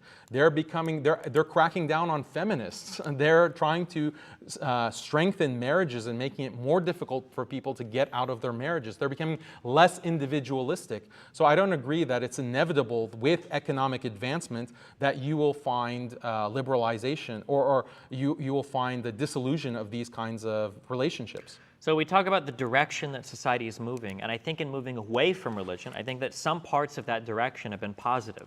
So for instance, different types of people are able to live better in society today than they could when we were more strict in our adherence to religious beliefs. So for instance, LGBTQ people. I also think that women have enjoyed a great amount of the expansion of their freedoms in society today versus when we had a more religious society. You keep pointing to the fact that directionally we seem to be moving more liberal, and you're pointing out that even in Muslim majority areas that seems to be the case. If that is the case, isn't that a stronger argument that humans have a tendency for more autonomy, for more freedom, to live more liberal lives when you see every single country in the world that trends more and more in this direction, and even Islamic communities aren't able to resist that push? No, it's because of a dominant liberal order. As I mentioned, the example of Brunei, as I mentioned, the colonial system that has left scars, deep scars on the entire Muslim world, and constant economic pressure from the US, from the EU, to maintain a liberal order. And look at the foreign policy from the State Department. There is a major cultural engineering mandate to make sure that the entire world accepts LGBT, accepts women's rights, accepts all of these liberal values. They're imposing it on the entire globe. That's why there's a trend. It's not because people naturally want liberalism. It's because it's not, biologically, they're not aligned with that. They have to be forced by this global order. And women, by the way, are not happier now than they were 50 years ago. You know, we can look at the studies on that too. Why did the liberal order become dominant, socially speaking, if evolutionarily or biologically we're all happier in some more religious order? It was imposed. It was by imposed who? By force, by the colonial powers. But colonial powers, the liberal powers, the yeah, the superpowers, these US? liberal powers that rule through democratic institutions. How Why were they all liberal? Why didn't they choose to stay happier and healthier and more biologically satisfied as religious caliphates or something? Why did they move towards a more secularized form of society? Well, this gets into the Reformation and modernization and the French Revolution, and why did John Stuart Mill and Alexis de Tocqueville and Jeremy Bentham and Henry Maine, all of these liberal thinkers, their philosophy is based on materialism and a rejection of religious morality. They ask, why do we have, we reject God because look at how much suffering Christianity has brought through the Reformation wars and so forth. So we want a better standard for determining how to live our lives. We don't look to Scripture, obviously. We have to look to rationality and we have to look to science. And when we look to science, all that exists is the human body. The human body experiences pleasure and it experiences pain. So goodness means to maximize pleasure and to reduce pain. They became the utilitarians, which were also the liberals. And the entire moral and political philosophy is on this utilitarian basis of maximizing human pleasure, like bodily pleasure. And it is on the basis of that philosophy of rejecting religion and accepting this kind of liberal utilitarianism as a higher form of morality that is not connected to religious barbarism, and religion holds you back with its traditions and its requirements. It reduces your freedom and equality. Now we have a better system, and it was on the basis of this kind of superiority complex, the self-perceived superiority of the European empire, that this was forced on the rest of the world. So philosophers don't make laws. Philosophers don't construct countries. Oftentimes philosophers are just locked in academic institutions writing papers at each other, arguing over esoteric points related to meta-epistemology or other obscure philosophical topics. They can write books trying to describe things or their own thoughts, but the idea that the average person is reading Rawls in order to figure out how they want to live their life is just not true. So to ask my question again, without talking about a philosopher, why did the societies themselves liberalize? Why did the societies themselves reject religion in favor of more secular living? Why did all of these societies in these dominant liberal or dominant Western countries move towards liberalization if religious thought and religious institutions and religious organization was better for them? Yeah, so you're projecting a kind of modern notion of philosopher. The liberal thinkers were actually government officials. John Stuart Mill was a colonial administrator of the British colonial empire in the subcontinent. Alexis de Tocqueville was a government official, and he was one of these primary liberal thinkers. Same with Jeremy Bentham. He had a very high position in the British government. John Stuart Mill's father, also was very high in the British government. So they were philosophers and they were government officials. And the French Revolution, like the whole ideals of the revolution, are liberal, and that's what got established in the new French Republic. Why were there not revolutions by the people of the time against this order being imposed on them, though, especially in a time period where so many people are going to war with each other and fighting each other?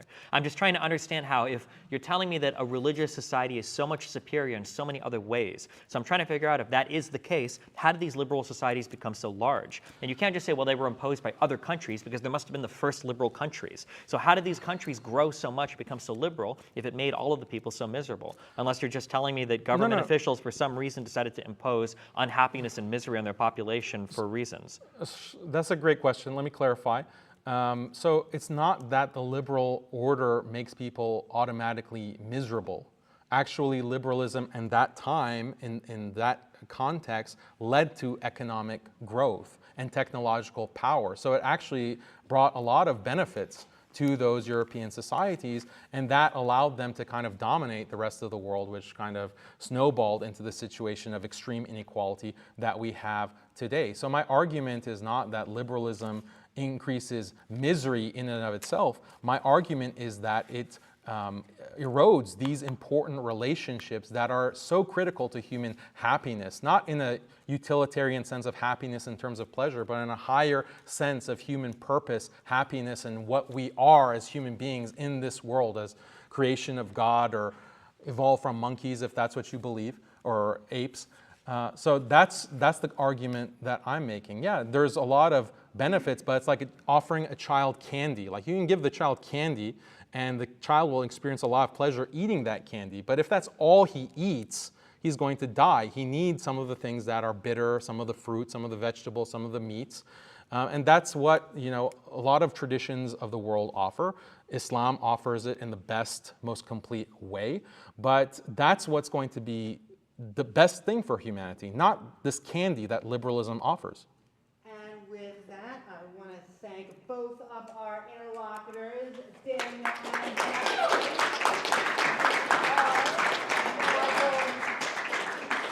and into the Q&A. So if you have a question for one or either of our interlocutors, I'm going to ask you to please form a single file line now in the center. And all I ask is that a question ends with a question mark. Okay. So you brought up a really great point. So you basically said that a lot of people in the Islam community tend to be happier than a lot of people in liberal communities, right? And That's not exactly what I said. okay, well, can you? Because Muslims are suffering because of this colonial system, because of the dominant liberal order, and there's extreme wealth gap between Muslims in the world today and liberal countries. So liberal countries are much happier today because of higher GDP per capita, but it's because of a global structural inequality that has been created by liberalism. Okay. Well, I guess. Well, I mean, I was going to ask a question to Destiny anyway, but basically, pretty much. So, it is true that religious communities do tend to be happier than more secular communities or atheistic communities, and we do know that as countries become more liberal, they also become more atheistic, and so they tend to be less communal, right? How do you think liberalism can, or what do you think liberalism can do to fix that? Because it is important to have a very communal base with people, because we're very tribal. Yeah, I think that when we reject religion, I think we're right to get rid of the theology, but I think we're probably wrong to get rid of all of the tradition. There's a lot of good that's wrapped up in religious tradition. So going someplace every week to hang out with people, to get some sort of like moral instruction from somebody. Other types of community service or life events, rituals that are associated with certain religions. I think that we were very quick to toss out everything when we became more secularized, and there's probably a lot of value in some of those institutions. Well, yeah. So what can liberalism do to fix that, I guess? Or like, do you think there's any possible solution towards that? Or I think that we have to get better at instilling community, but there's a couple of really big things that are working against that right now, and I think technology is a really big push in isolating people from each other today. I don't know how you overcome that particular thing, because it's so easy to turn to technological solutions for talking to other people versus like going out and actually doing things. So we're getting a lot more, I think atomized is the word. But you think that's a bad thing, right? Being atomized? Yes.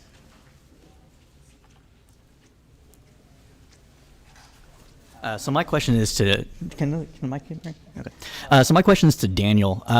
So you had acknowledged that Islam is a comprehensive moral doctrine. At least that's the way I would interpret this.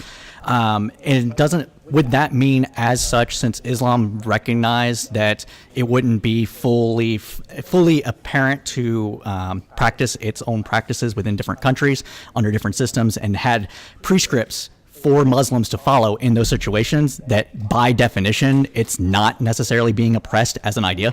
And I'll just take it up. So, Muslims have lived as minorities in many different contexts, and usually they have been oppressed. Can Muslims live as minorities under other governments? Yes, that is accommodated within Islamic law.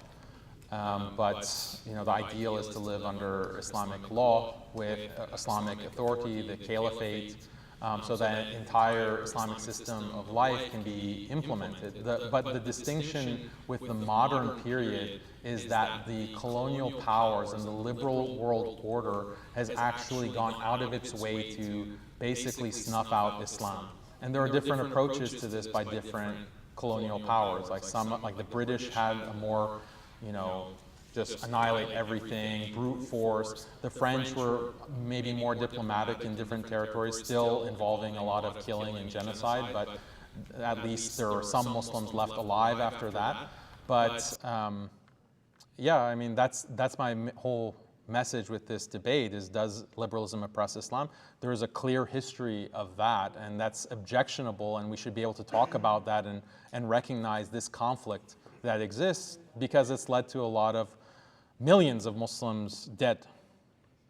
And to follow up on that, I would just say that then if we're going to have a discussion on the oppression of liberalism within the Islamic community, why then is the Western community branded as Islamophobes when we wanted to discuss the Islamic oppression within our own communities that have happened centuries ago and continue to today within the ramifications of those cultures that did try to maintain their faith? If you look at the Pontus region of Anatolia, that is a region that was wiped out with the Pontian Greeks from 1914 to 1922. Hundreds of thousands were put on a death march. They were slaughtered. They lost their monasteries. They lost their communities. They lost their faith. These people have been pushed around the globe, Australia, in Europe, in America. Pontus? Yes, Pontian Greeks.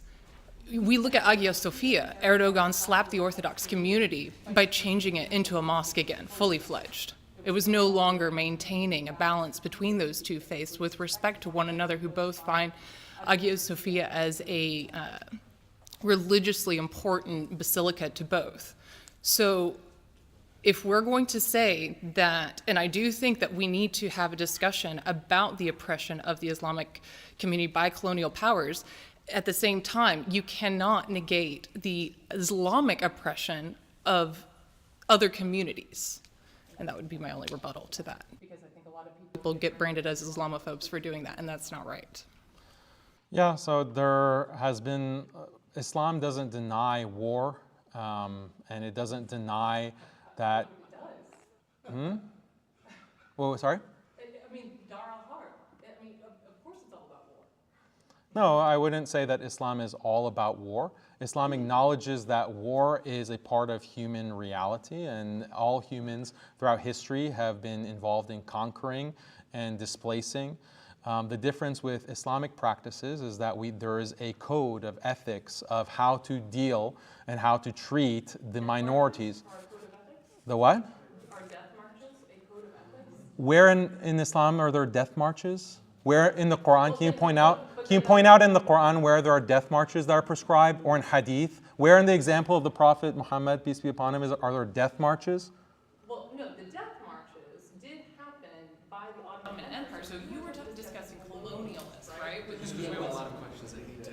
Yeah, no. And no one can hear you either. It exists within the Islamic community. That's my point. If you're going to get where it's So if I have no problem condemning Muslims who don't act by the Quran and the example of the Prophet Muhammad sallallahu alaihi wasallam. I have no problem condemning that. So, but there's a big difference between colonialism, with European colonialism with genocided Muslims in a systematic way, versus what Islamic just war theory and jihad. There's a big difference, and we can have a discussion. We can discussion about that.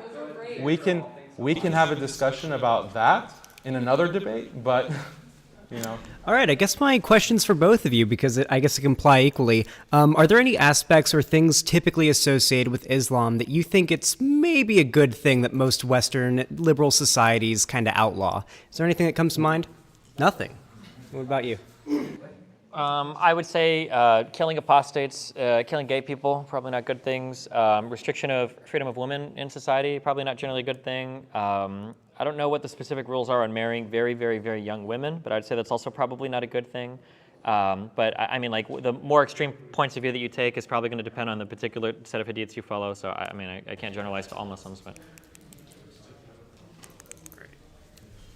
My question is for Daniel, and it's related to the question you guys discussed about whether liberals would be better off under Sharia or Muslims would be better off under liberalism. If the roles were reversed and we were like standing right now in an Islamic country that is governed by Sharia law, could this debate that you guys are having right now be happening? So there is a history of debating within Muslim societies, because there were Muslim minorities there were Christian minorities, there were Jewish minorities, in some places there were Zoroastrian minorities, some in the subcontinent there were Hindu minorities under the Mughal Empire. So there were debates that happened historically. If you don't have a historical understanding of Islam, and instead you have this caricature that you read from Sam Harris or Richard Dawkins, then you're not going to know about this history. So yes, there's been a long tradition of debate and free inquiry in Muslim history, but Islam sets certain kinds of rules that I'm not apologetic for, certain rules when it comes to blasphemy. We don't want atheists in Muslim societies constantly undermining our religion. Why? Because it's going to destroy their religion. Just like if you had, a black community and the black community was allowed to have not insurgents, but agent provocateurs, which actually the FBI did do with COINTELPRO. They inserted these black agent provocateurs to constantly undermine the black liberation movement in order to destroy that community because it was contrary to the interests of the American government. That is an anti-community policy in line with liberalism. Muslims don't want that. Muslims don't want our communities to be dissolved because we allow atheists to come and mock our religion, to mock our prophet. We care about community cohesion, and that brings us a lot of happiness that liberalism wants to deny us. On that talking point too, there are a lot of other religious groups then that Muslims probably wouldn't tolerate living in their borders as well, right? Like atheists, yeah, or Christians. So there's Christians within the strictest interpretation of Islamic law. Christians are Ahlul Dhimma, which means protected people, along with Jews. Would you not say that not say that it's pretty dangerous for Christians in a lot of Muslim majority countries in the world? No, it's not dangerous. You don't believe that's the case in Muslims Somalia and Afghanistan, Iraq, Syria, Sudan, Iran, Pakistan? No. Okay. No. Because look, these Christians have lived in these Muslim countries for literally 1,200, 1,300 years. There are places where even owning a Bible is punishable by death. No. Where? The Maldives. I've never heard of that. Okay. Because Christians, that's contrary to Islamic law. Christians can practice their religion under Islamic law, under the Sharia. This is called is it true that Ahkam Ahlul Dhimma, the rules and regulations of the protected people? In any of these places, though, were you to convert from Islam to Christianity, you could be killed in any of the places? Correct. Okay. No. Not today in any of the places. No, by the strictest interpretations. Yes. I'm not an apologist. So I'm going to tell you exactly what it is. It's not liberal. But what a liberal wants to portray it as is the Muslim is bloodthirsty. He just wants to kill people because he can't. He's has an inferiority complex. But the reality is Muslims want to protect their religious community. They want to protect belief in God because these are things that bring so much benefit and happiness and fulfillment to people. So I have a question for Destiny. I think in the beginning, I'm trying to understand. Do you believe that? How can I say this? Liberalism is protected from a systematic perspective? Is it carried out systematically? Is it protected systematically? Is it implemented systematically? I think liberalism grows pretty organically because there's a lot of tenets of liberalism that just seem to work. So for instance, even in places that heavily opposed liberalism during the Cold War, it seemed that as these societies moved into kind of the newer world, post-90s, places like the newly formed Russia, places like Vietnam, even places like China, the more liberalized their economies got, the more successful they became economically. Systematically, it had to be carried out, right? Well, the thing is that the government was involved. Is that correct? Sure, but there's an interesting implication. We say systematically carried out, the government was involved. Are we saying that the government imposed this against the will of the people, or the government was kind of organically expressing the will of the people? I think as a whole, how the government functions, that's what I'm referring to. When it comes to liberalism, right? In terms of how the world views, hey, look, here's liberalism working. Why is it working? It's because there is a system in place that's it has its rules and everything in place, and it's working, right? So the government is doing it. So the reason I ask that is because it's important in the sense of how it's affected not just the Muslim world, but the entire world in general. Well, what I mean by that is the freedom that you have enjoyed, that America has enjoyed, particularly most of these first world countries enjoyed is on the backs of the labor of Native Americans, the extinction, the genocide of the Native Americans, the African Americans, and currently the despotic regimes in the Muslim world that give them all these resources at dirt cheap prices so we can enjoy all these benefits. I mean, like, but like imperialism is not unique. But it to is liberalism. intertwined because. But we say that, but Muslims ran a slave trade for 1,300 years. It's not fair to say that liberalism is solely the one responsible for. The slave trade to. I mean, excuse me, sir. Just here. Are you done, Stephen? Oh yeah, go. You can keep on. Yeah, what I'm saying is that the way that it's carried out, like it causes inequalities around the world, and I think that's what Daniel was trying to express in the Muslim world, how that's causing the inequality. Sure, yeah, you live in the society, you enjoy all these benefits, but there's a price to pay. And that's why there's inequality. But this is how you enjoy liberalism. You get to enjoy this freedom because of the world, the condition that it's in. I mean, do you think the diamond mines in Tanzania, that these child slavery, that they work such a cheap, extensive labor for a cheap price so we can enjoy the prices? Or, for example, Chiquita Banana Company. The expectation of other countries. It absolutely exists. That's tied to. It's tied to any power that is strong enough to invade any other power. We can look at any dominant religious or ethnic group in the history of the world, and the first thing you do when you have a lot of power is you invade and destroy everybody next to you and you take all their shit. That's not unique to liberalism. It's not unique to Christianity. There are rules built into to every religion when it comes to conducting warfare, enslaving other people, and exploiting other nations. Arabic and Muslim communities did it for a long time in history. Christian communities did it for a long time in history. The Islamic world exploited the resources? I'm saying everybody has when given the opportunity to do so. The only difference is that right now liberal countries seem to be trying to do something to counteract that, or they seem to be having those conversations. I mean, we can continue to have those conversations, but to pretend that like exploitation or colonialism is unique to liberal countries, I think misses the entire Cold War. I mean, there was a reason why it was called oh my God, I forget, the USSR is like the United States of the Soviet Union, but like it wasn't just one country, right? Everybody is engaged in this sort of imperialism. It happens all the time in South America with left and right-leaning countries. It's throughout all of human history, throughout all of European history, there's been invading forces and everything. I don't agree that it's unique to liberal countries or liberal ideology. I would disagree, but sure, that's fine, yeah. Yeah, can I just say one quick thing? But my question is the exact same thing, so I'd like you guys to talk about it more. I think it'd be more interesting instead of like one of the questionnaires. I appreciate that. I would just say that the liberal domination, I agree with you, as I mentioned, that these all nations have engaged in warfare and slavery and so forth, but the character of liberal domination is different because it erodes these important institutions. Other kinds of domination that has existed has not had that same character. And liberalism, in fact, is going to lead to transhumanism. Like if you've read Yuval Harari, if you read any of these transhumanist philosophers, they talk about how with technology, you can do all kinds of things to change the human body and genetically engineer the human body, create alternative virtual realities, create certain pharmaceuticals to affect human consciousness. And at a certain point, the liberal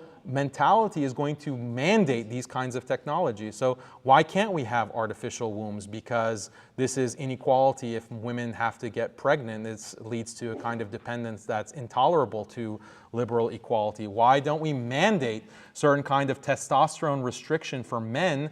Because men it's the testosterone that makes them aggressive, which causes them to commit crimes or rapes or any kind of violence. So let's have mandatory testosterone restriction. We can actually change the DNA or whatever. This is going to lead to the extinction of the human race because human beings are going to be this transhumanist new reality that we are headed towards in a very fast and furious way.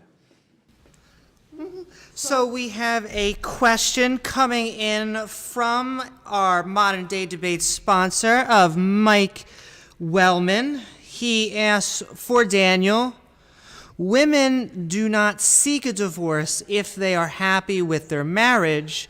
How would not allowing a woman to seek a divorce if her husband does not agree lead to a happier, more stable marriage if you are forcing someone to participate against their will?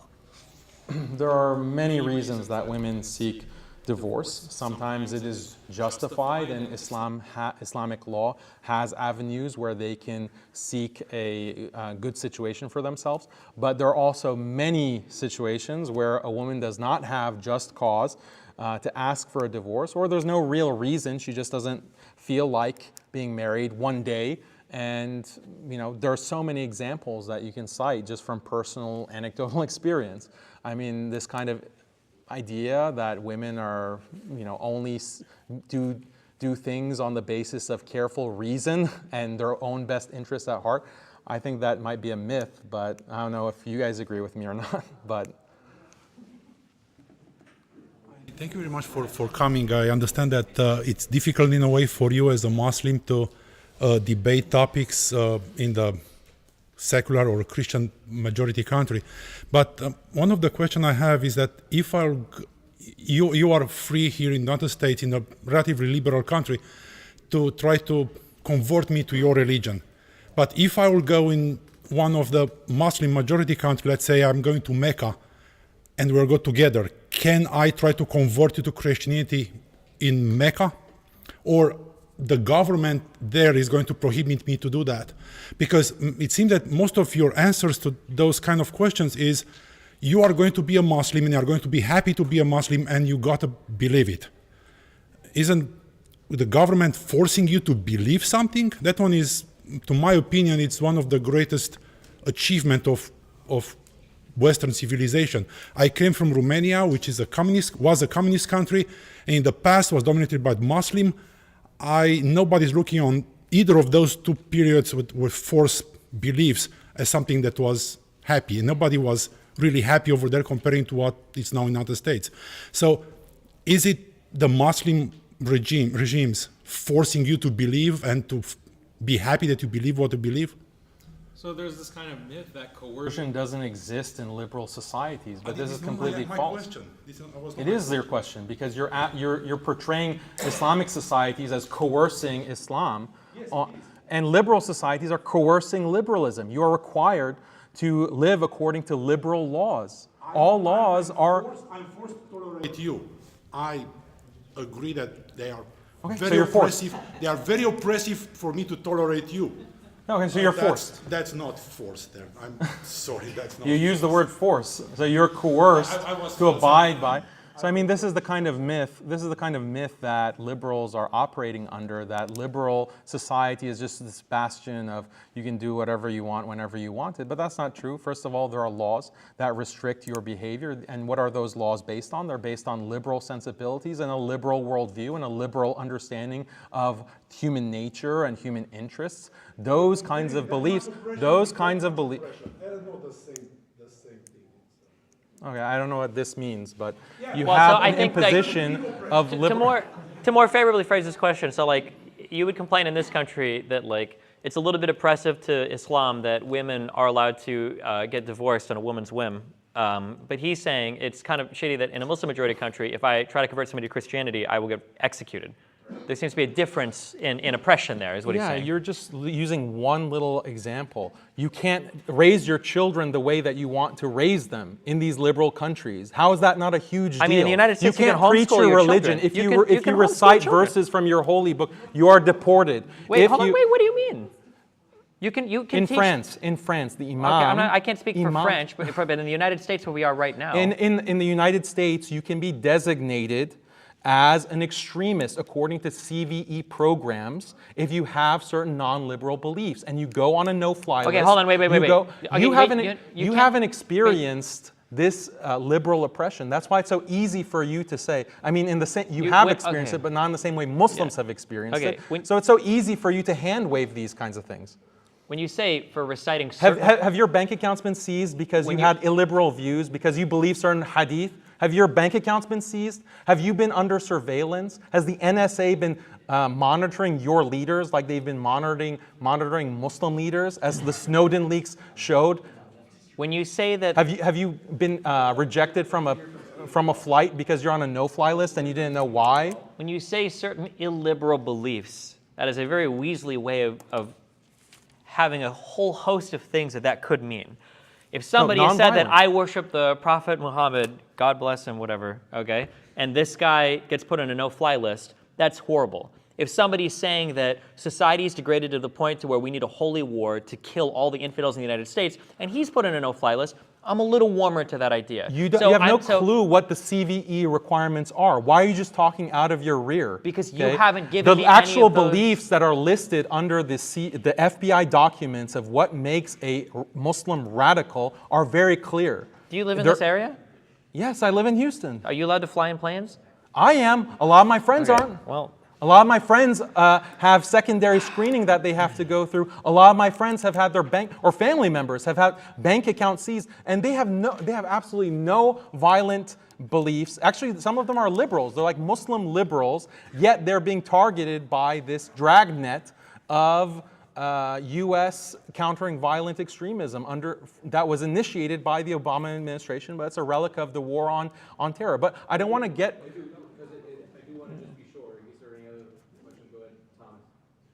Yeah. So my question is, you had mentioned that in Muslim countries that you need to protect your religion and protect your faith because of all of the benefits that stem from it. Are there, I know that there's benefits that you talk about, but are there any dangers that you see that are inherent to Islam or harm that can be caused that you're concerned about? No, Islam is the religion that was revealed by God as the perfect way to live your life. The creator of humanity knows best how we should live our lives on the macro scale and the micro scale. So Islamic law covers everything from worship, economic practices, criminal law, government, regulation, war.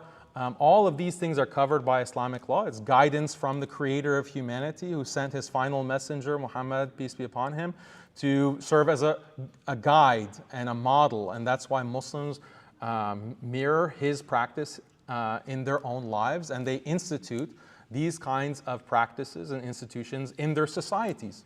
So just to clarify, so if a Muslim does something that's harmful, that's not caused by their religion? Muslims can cause harm, yeah. But if they cause harm, it's not a direct result of the religion. The religion isn't the source or cause of it. Yes. Wait, harm, hold on. I want to be completely honest and clear. So there could be something that causes harm. So if I'm a father and I have a duty according to Islamic law to provide for my wife and kids, and if I don't do this duty, then that makes me sinful. And that means I have to wake up every day at the crack of dawn and go and dig ditches until dusk. That's going to cause a lot of harm to my body. But I will do it because I love my family. I love my wife. I love God. I love being a servant of God and making an honest living. That causes me bodily harm, but there's a greater value with marriage, with family, with being a servant of God, having a purpose in life in that vein. So yes, there's physical harm because we're not utilitarians. Sometimes you have to do things that are not pleasurable, but it's always for this higher purpose. So Daniel, I'm curious, because if you've said anything about this in the debate, I missed it.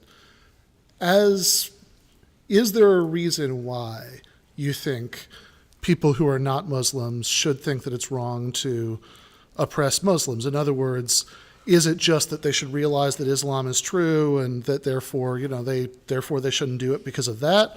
Or is there some sort of general thing that people should be able to see, even if they're not Muslims, that like oppression is bad, therefore no-fly lists are bad? And if it's the second one, I'm really curious about how you're going to cash that out without endorsing some kind of pluralism that I would guess you would think of as liberalism.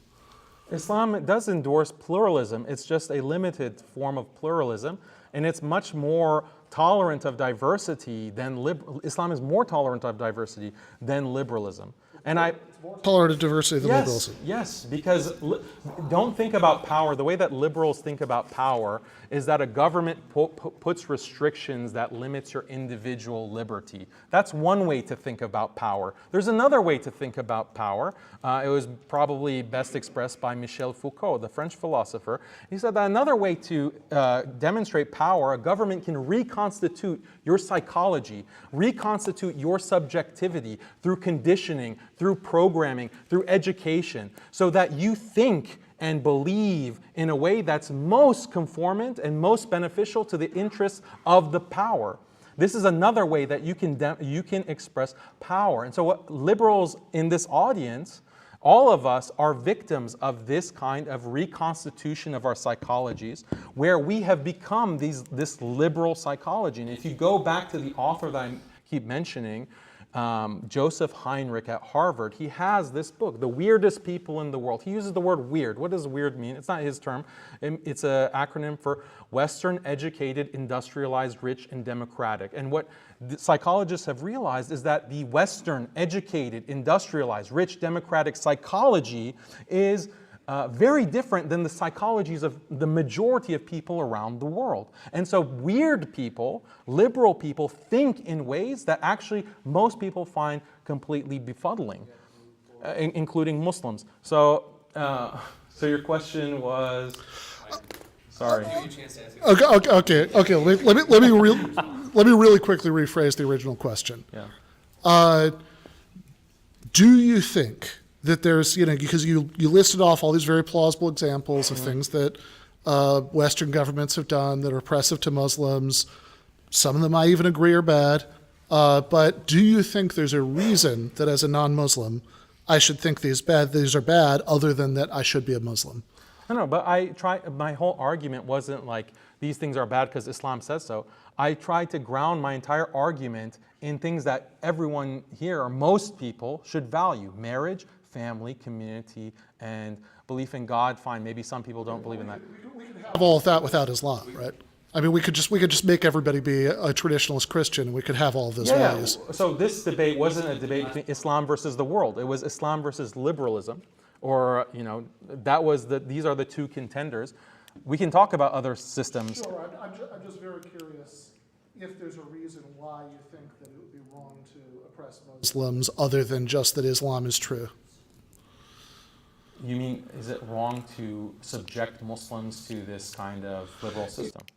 I mean, like the no-fly list, the surveillance, all the things that you brought up that you said. All liberal policies are wrong because of the contradiction to marriage, family, community, and God, that are biologically rooted in human nature. That's why it's bad. That's the argument I made to appeal to people who are not Muslim. Okay, but you could have all those values without tolerating Muslims. All right. What is it here? So here's a question: what is a unique thing you get from Islam that you couldn't get from Christianity? That's what he's. So you're saying that like things like family, community, all of that. You can look at the comparative statistics when it comes to like extramarital affairs, when it comes to average family size, when it comes to fertility rate, when it comes to actually practicing the religious values, and Muslims consistently score higher than Christians in the current day. Isn't that just because there are more Muslim fundamentalist countries than Christian fundamentalist countries? For instance, like wouldn't a Muslim in the United States be more likely to be living a liberal lifestyle like a Christian in the United States versus a Muslim in a more Muslim majority fundamentalist place? Well, all you're saying is that the fundamentalists, they're just abiding by their religious dictates more strictly. So that's exactly what I'm saying. Muslims but I'm saying like in a more fundamentalist Christian country, it seems like we would get all the good things you're professing seem to only come from Islam. But they don't exist. That's the thing. These Christians have all liberalized. That's the problem. But some might say maybe that's okay.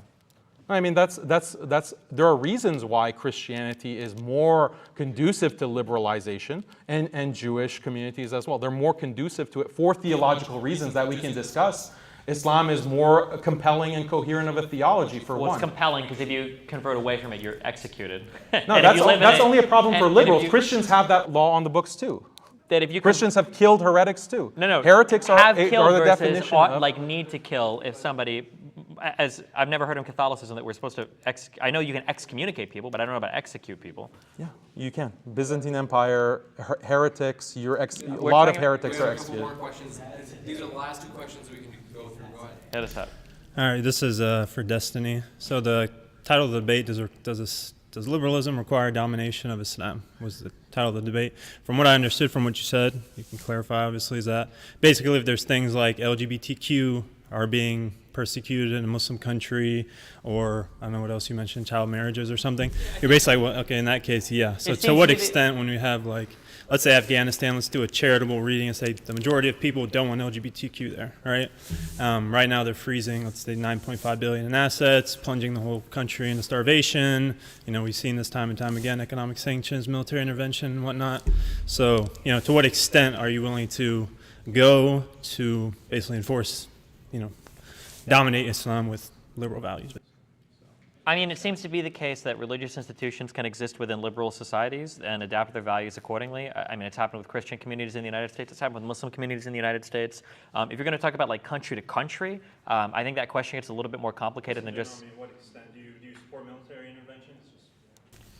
Military interventions to support basic human rights around the world. I would be more concerned with making sure like 11-year-old girls aren't getting raped than respecting the religious freedoms of certain countries, yes. Or if we talk about like certain people oppressing or genociding entire groups of people over respecting some religious tradition in a country, I think it's okay to like be on the side of those values. I don't know if that necessarily is a liberal unique identity or if there are other types of societies that would support other types of human rights as well. To what extent though? I mean, say well, I mean, it's going to military intervention for these lofty goals as you see them. Would I support military intervention for people that disagree with my values? Probably not, but some form of sanctions. I mean, I think a country has a right to determine who they want to trade with. But I think. Sanctions that kill hundreds of thousands of people. If your country thinks it's more important to have sex with 11-year-old girls than to get food or economic prosperity for its people, I mean, that's on your country to decide. I don't think. Then what? Then bomb them till they comply. Bombing them is not the same as sanctioning. If you want to talk about sanctions, what? Starve them till they comply. Starving. I mean, if you would rather have. Sure. Yeah. Well, exactly. Yes, I would absolutely be in favor of that. If those are the values that you support as a country. But just to respond to that, well, that's obviously coercion. I think we should be coercive to other countries to respect fundamental human rights. I do agree with that. The human rights regime is a liberal regime. If it's liberal to not want children to be forced into sex slave marriages or to not have certain people What sex slave marriages? What are you talking about? What is the youngest age do you think it's acceptable in Islam to marry a bride? In Islam, you can marry, you can consummate the marriage at puberty.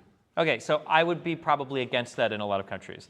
So like an 11 or 12-year-old girl. On the basis of what? Liberalism? Or this is just destiny? Sure, we'll call it liberalism. Sure. It is liberalism. We'll call it, if you'd like to call it, I think you're selling short your own religion by saying that respecting some basic fundamental human values or right to autonomy or right to be free of oppression or rape or whatever. If you want to call that liberalism, then I guess, sure. But. No, it's like, what's wrong with, so this is something that is in Islam. But we have to make a moral argument for why this should be prohibited from a liberal basis. In history, every society has practiced this kind of what liberals derogatorily call child marriage. Christians have practiced it. Jews have practiced it. It's in the Talmud. Yeah, and Christians and Jewish people generally no longer do practice it. Well, it depends on where you're talking about, because some places they do practice it where they haven't been affected by liberalism. Which type of place is more likely to support it? If I were to pick random Christian, Jewish, or Muslim majority countries around the world, where am I more likely to find child brides? I'm not trying to deny the practice in Islam. Okay, because it sounded like you just were. No. I'm not trying to deny it. I'm just talking to the universality of it.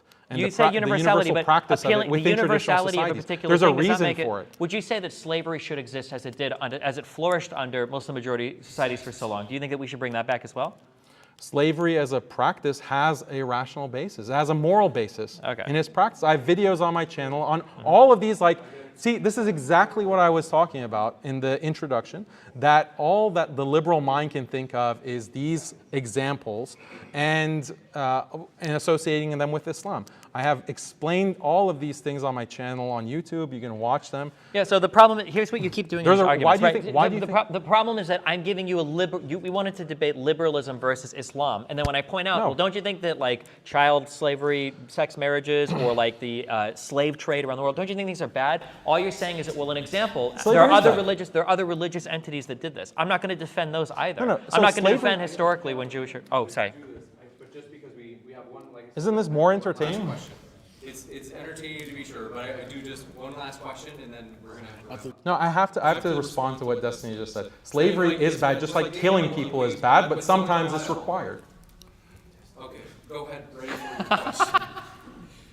Do you want to talk to the pro-slavery? Right, that's exactly what I'm about to talk to right now. All right, but my question is actually for the women in Islam.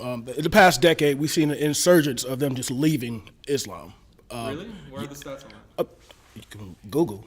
Oh, Google. Okay. Is there something wrong with Google? Oh, I'm saying, but there is. I mean, you see No, the. I don't concede that. Okay, fine. But the problem is in Islam, women are leaving Islam, and the reason why they're leaving, and once they do leave, they basically are shunned by their family. Even the men, they basically they talk about death threats, and the same as if an apostate leaves Islam, you guys talk about killing that person. Why do you think women are actually leaving? Because they are. Why do you think they're leaving Islam the way that they are leaving Islam? Because they're getting divorced and they're tired of being in these marriages where in Islam you hold them under your thumb. They can't talk. They can't think for themselves. They can't talk. Can't dress what they want. Wear what they want to wear. And why do you think they're actually leaving? The domination of women in Islam, or? I mean, actually, usually the converts to Islam, there is more women who convert to Islam than men, actually. And they convert to Islam because they see that Islam provides dignity to women, that women aren't just a piece of meat to be trotted out for men to ogle at and consume. Can you stop interrupting me, please? This is why you see more women actually converting to Islam than men in Western countries. Now, are there Muslim men and women who are leaving Islam? Yes, because of exactly what I mentioned, because of secularization and liberalization. As societies become more secularized and value more freedom and equality as values, they tend to also devalue religion. So there are Muslims leaving, but other religions are outpacing Islam. More Christians are leaving Christianity than Muslims are leaving Islam. Check Pew. I know you like to check Google, but check Pew, an actual official source. More Christians are leaving Christianity than Muslims are leaving Islam in the modern world. So the last question? I'm really sorry it's just gone so late. But do want to say thank you very much, folks. We do have to wrap up, but want to say thanks so much. We were excited. We are going to have in the VIP room next door for VIPs, there will be an after party, and then we look forward to hopefully seeing you tomorrow as well. If you are not able to make it tomorrow, we will be live streaming tomorrow as well, many of the debates. So thanks so much, and thanks especially to our guests, Destiny and Daniel.